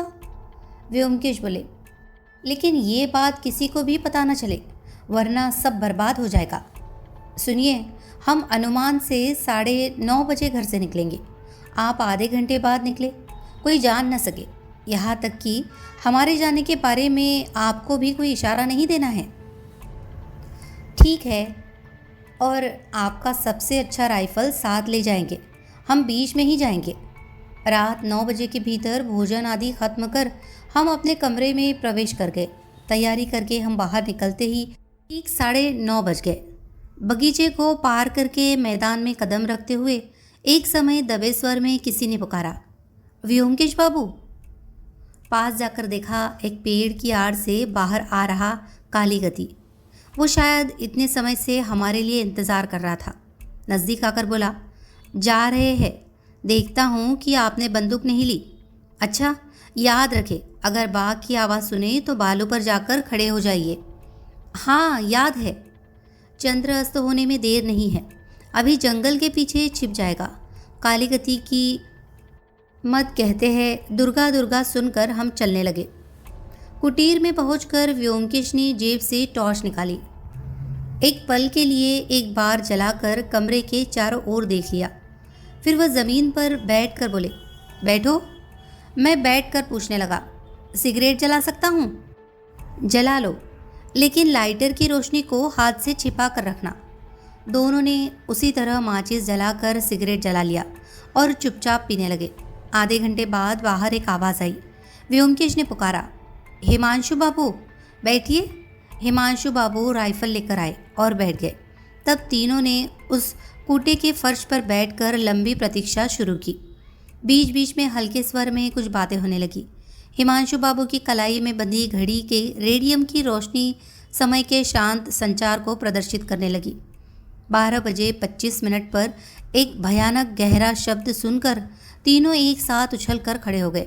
बाघ के भूखे दहाड़ की आवाज़ पहले कभी नहीं सुनी थी। दिल तक कंपन हुआ। हिमांशु बाबू ने धीमी आवाज़ में कहा, बाघ। उनकी राइफल में खटका हुआ। समझ गया कि वह राइफल में गोली भर रहे हैं। बाघ की आवाज़ जंगल की ओर से आ रही थी। हिमांशु बाबू के पैर धीरे धीरे खुले दरवाजे के पास जाकर खड़े हो गए। उनकी मजबूत काया अंधेरे में अस्पष्ट रूप से दृष्टिगोचर हुई। हम चुपचाप खड़े रहे। हिमांशु बाबू फुसफुसाकर बोले, कुछ देख नहीं पा रहा हूँ। स्वाद भेदी व्योमकेश की आवाज़ जैसे हवा में मिल गई। हिमांशु बाबू को पता नहीं चला। वह कुटीर के बाहर 2 कदम बढ़कर बंदूक लोड करने लगे। इस समय फिर से वह लंबी हिंसक आवाज़ जैसे धरती को हिला रही थी। अब आवाज़ और करीब आ गई है, शायद 50 गज के भीतर। आवाज़ की गूंज जैसे ही खत्म हो रही थी, हिमांशु बाबू के बंदूक की नली से एक आग की लकीर बाहर निकली। आवाज़ हुई कड़क, साथ ही दूर एक गर्भार गिरने की आवाज़। हिमांशु बाबू ने कहा, गिरा है। व्योमकेश बाबू टॉर्च चलाओ। टॉर्च व्योमकेश के हाथ में थी। उसने बटन दबाकर रोशनी जलाई। कमरे से बाहर निकलकर आगे आगे जाते हुए कहा, बैठिए। हम उसके पीछे चलने लगे। हिमांशु बाबू बोले, ज़्यादा करीब मत जाओ, अगर अकेला जख्मी हो। लेकिन बाघ कहाँ है? जंगल के ठीक किनारे एक काला कंबल ढका हुआ कुछ पड़ा है। नज़दीक जाकर टॉर्च की पूरी रोशनी उस पर डालते ही हिमांशु बाबू चिल्लाकर बोले, ये क्या? ये तो दीवान जी है। दीवान कालीगति घास पर गिरकर पड़ा हुआ है। उसके रक्त रंजित नग्न छाती से कंबल खिसक गया है। उसकी आंखें खुली है। चेहरे पर एक पशुवृत्ति की विकृति उसकी अंतिम अवस्था के मानसिकता को व्यक्त कर रही है। व्योमकेश ने उसकी पीठ पर हाथ रखा, फिर सीधा खड़ा होकर बोला, अगर प्रेत लोक में कोई राज्य होता तो अब तक हरिनाथ मास्टर के साथ दीवान जी की मुलाकात हो चुकी होती। उसके चेहरे या आवाज़ में दर्द का कोई संकेत नहीं मिला। हिसाब की किताबें हिमांशु बाबू की ओर सरका देते हुए व्योमकेश बोला, अगर आप इन्हें अच्छे से जांचेंगे तो समझ जाएंगे कि 1 लाख रुपए का कर्ज क्यों हुआ है। हम तीनों बैठक के फर्श पर बैठे थे। कालीगति की मृत्यु के बाद 2 दिन बीत चुके हैं। उसके लोहे के संदूक को तोड़कर व्योमकेश ने 4 खाता पुस्तिकाएं और कई अन्य दस्तावेज बाहर निकाले थे। हिमांशु बाबू की आंखों में अभी भी भय का साया पूरी तरह से मिटा नहीं था। वह अपनी हथेली पर ठोड़ी रखकर बैठे थे। व्योमकेश की बात पर मुंह उठाकर बोले, अभी भी मुझे लगता है कि मैं कुछ समझ नहीं पा रहा हूँ। सोचने जाऊँ तो सब गड़बड़ हो जाता है। व्योमकेश बोला, आपकी वर्तमान मानसिक स्थिति में गड़बड़ होना आश्चर्य की बात नहीं है। मैं टुकड़ों टुकड़ों में सबूतों से इस रहस्यमयी कहानी का जो ढांचा खड़ा कर सका हूँ वो आपको बता रहा हूँ, लेकिन उससे पहले ये रजिस्ट्रेशन के दस्तावेज ले। ये क्या है? कहते हुए हिमांशु बाबू ने दस्तावेजों को हाथ में लिया। व्योमकेश बोला, आप जिस महाजन से तामस को लिखकर पैसे उधार लेते थे, वही महाजन उन तामस को रजिस्ट्री करके कालीगति को बेच देता है। ये वही तामस और उनकी बिक्री के कागजात है। कालीगति ने ये सभी तामस खरीदे थे? हाँ, आपके ही पैसे से खरीदे थे। जिसे कहते हैं मछली के तेल में मछली तलना। हिमांशु बाबू भ्रमित होकर दीवार की ओर देखने लगे। व्योमकेश बोला, आप उन्हें अब फाड़ सकते हैं, क्योंकि कालीगति अब आपके पास पैसे वसूल करने नहीं आएंगे। उन्होंने आपके पूरी ज़मींदारी को नीलाम करने की योजना बनाई थी, और अगर और 2 साल इसी तरह चलते तो ऐसा कर भी लेते, लेकिन बीच में ही वही नालायक अंक दीवाना मास्टर आ गया और सब गड़बड़ कर दिया। मैं बोला, नहीं नहीं व्योमकेश, शुरुआत से कहो। व्योमकेश ने धीरे धीरे एक सिगरेट जलाते हुए बोला, मैं शुरुआत से ही कह रहा हूँ। हिमांशु बाबू के पिता की मृत्यु के बाद जब कालीगति ने देखा कि नए जमींदार को विषयों के संचालन में कोई रुचि नहीं है, तब उन्हें भारी लाभ हुआ। वो हिसाब की किताब लिखते थे, उनके ऊपर जांच करने वाला कोई नहीं था, इसीलिए वह बेधड़क कुछ कुछ पैसे गबन करना शुरू कर दिए। इस तरह कुछ दिन चलता रहा, लेकिन सुख मस्ती और प्रवृत्ति क्रमशः बढ़ते चले गए। इस बीच जमींदारी की आय व्यय का एक निर्धारित हिसाब होता है। ज़्यादा गड़बड़ होने पर पकड़ में आ जाने की संभावना बनी रहती है। तब उन्होंने एक बड़ी चाल चली। बड़े बड़े किसानों के साथ मुकदमा शुरू करवाया। खर्च और बाधा में कोई रुकावट नहीं रही। अदालत में न्याय और अन्याय दोनों प्रकार के खर्च होते हैं, इसीलिए आसानी से गड़बड़ी करना संभव था। कालीगति की चोरियों का बहुत लाभ है। पहली बार शायद कालीगति केवल चोरियों के बारे में सोचते थे। उन्होंने उससे अधिक उम्मीद नहीं की, लेकिन अचानक एक दिन एक तांत्रिक आया और वह सबसे पहले उसकी विषाक्त नज़र में आया। कालीगति ने उससे मंत्र लिए। तभी से उन्होंने और भी कई कुमंत्रणाएं ग्रहण की। मेरा विश्वास है कि इस कापालिक ने ही कालीगति को ज़मींदारी हड़पने की सलाह दी, क्योंकि हिसाब की किताब से देख रहा हूँ वह आने के बाद से ही चोरियों की मात्रा बढ़ गई है। स्वाभाविक लालच के अलावा कालीगति में एक धार्मिक अंधविश्वास का भाव था। धार्मिक अंधविश्वास व्यक्ति को कितनी निर्दयता का शिकार बना सकता है, उसके उदाहरण हमारे देश में कोई नई बात नहीं है। कालीगति गाय को उत्तेजित करके अन्नदाता का विनाश करने के लिए तैयार हो गए। उन्होंने जो योजना बनाई वह सरल होने के साथ साथ प्रभावी भी थी। पहले उन्होंने आपका पैसा चुरा लिया और फंड खाली कर दिया। फिर खर्च के पैसों की कमी का बहाना बनाकर महाजन से पैसे उधार लिए और अंत में महाजन से आपके ही पैसे से वह तमसुक खरीद लिया। कालीगति बिना किसी खर्च के आपके लेनदार बन गए। आपको कुछ भी पता नहीं चला। इस तरह आनंद में दिन कट रहे थे। अचानक एक दिन कहीं से हरिनाथ आ गए। आपने उसे बेबी का मास्टर रख लिया। बड़ा अच्छा आदमी बेचारा 2-4 दिन में कालीगति का भक्त बन गया। कालीगति ने उसे तांत्रिक धर्म कल्पना सिखाना शुरू कर दिया। काली मूर्ति का एक पट हरिनाथ अपने पास लेकर अपने कमरे की दीवार पर भक्ति से टांग दिया। लेकिन शौक में, धर्म में उसका पेट नहीं भरता। वह अंक पागल है। बेबी को वह जोड़ घटा सिखाता है और अपने मन में बेबी की किताब में बड़े बड़े अंक जोड़ने में लगा रहता है। लेकिन वह अपने कल्पित अंकों में सुख नहीं पाता। एक दिन अलमारी खोलकर वह हिसाब की किताबें देखने लगा। अंकों की गंध पाकर वह और ठहर नहीं सका। महान आनंद में उसने किताबों की जांच शुरू कर दी। जितना वह हिसाब में घुसने लगा उतना ही उसे हजारों रुपए का गड़बड़ मिला। हरिनाथ हैरान रह गया। लेकिन इस खोज की बात वह किससे कहे? आपके साथ उसकी ज़्यादा मुलाकात नहीं होती। ऊपर से वह आपके साथ उपयाचक बनकर मिलने की हिम्मत नहीं करता। इस स्थिति में जो सबसे स्वाभाविक था वह किया और कालीगति से जाकर हिसाब की गड़बड़ी की बात कह दी। कालीगति को पता चला कि सर्वनाश, उनकी इतने दिनों की लगातार चोरी पकड़ी गई। वह तब हरिनाथ को स्तोत्रों से समझाने लगे और मन ही मन ठान लिया कि हरिनाथ को हटाना है और साथ ही वह किताबें, नहीं तो उनके अपराध का सबूत रह जाएगा। इतने दिनों से जो उन्होंने किसी योजना से नष्ट नहीं की, इस अनुताप ने उन्हें बेहद निर्दयी बना दिया। यह इस कहानी का सबसे भयावह और रोमांचक घटना का आगमन होता है। हरिनाथ को इस धरती से हटाना है, फिर भी चाकू या विष का प्रयोग नहीं चलेगा। तो उपाय क्या?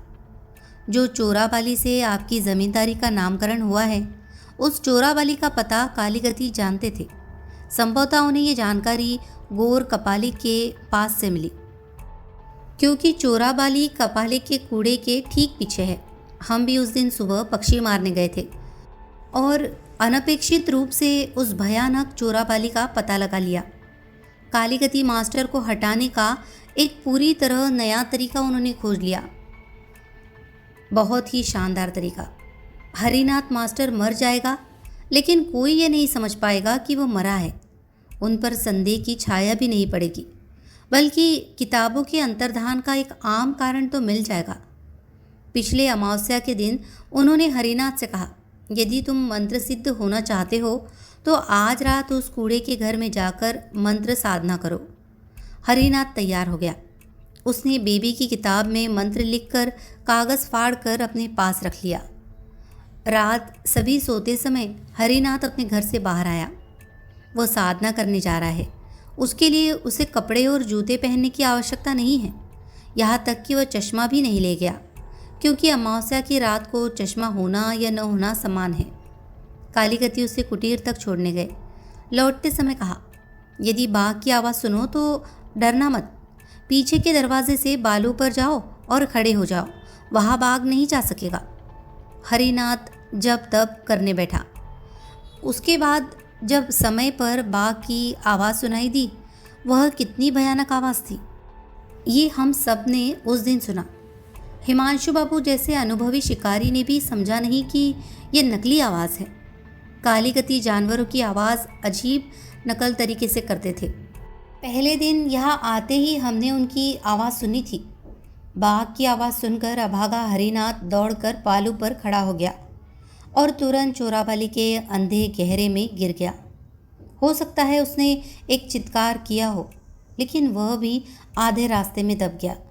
उसकी भयानक मृत्यु के बारे में सोचते ही शरीर में सिहरन दौड़ जाती है। एक क्षण रुककर व्योमकेश फिर से बोलने लगा।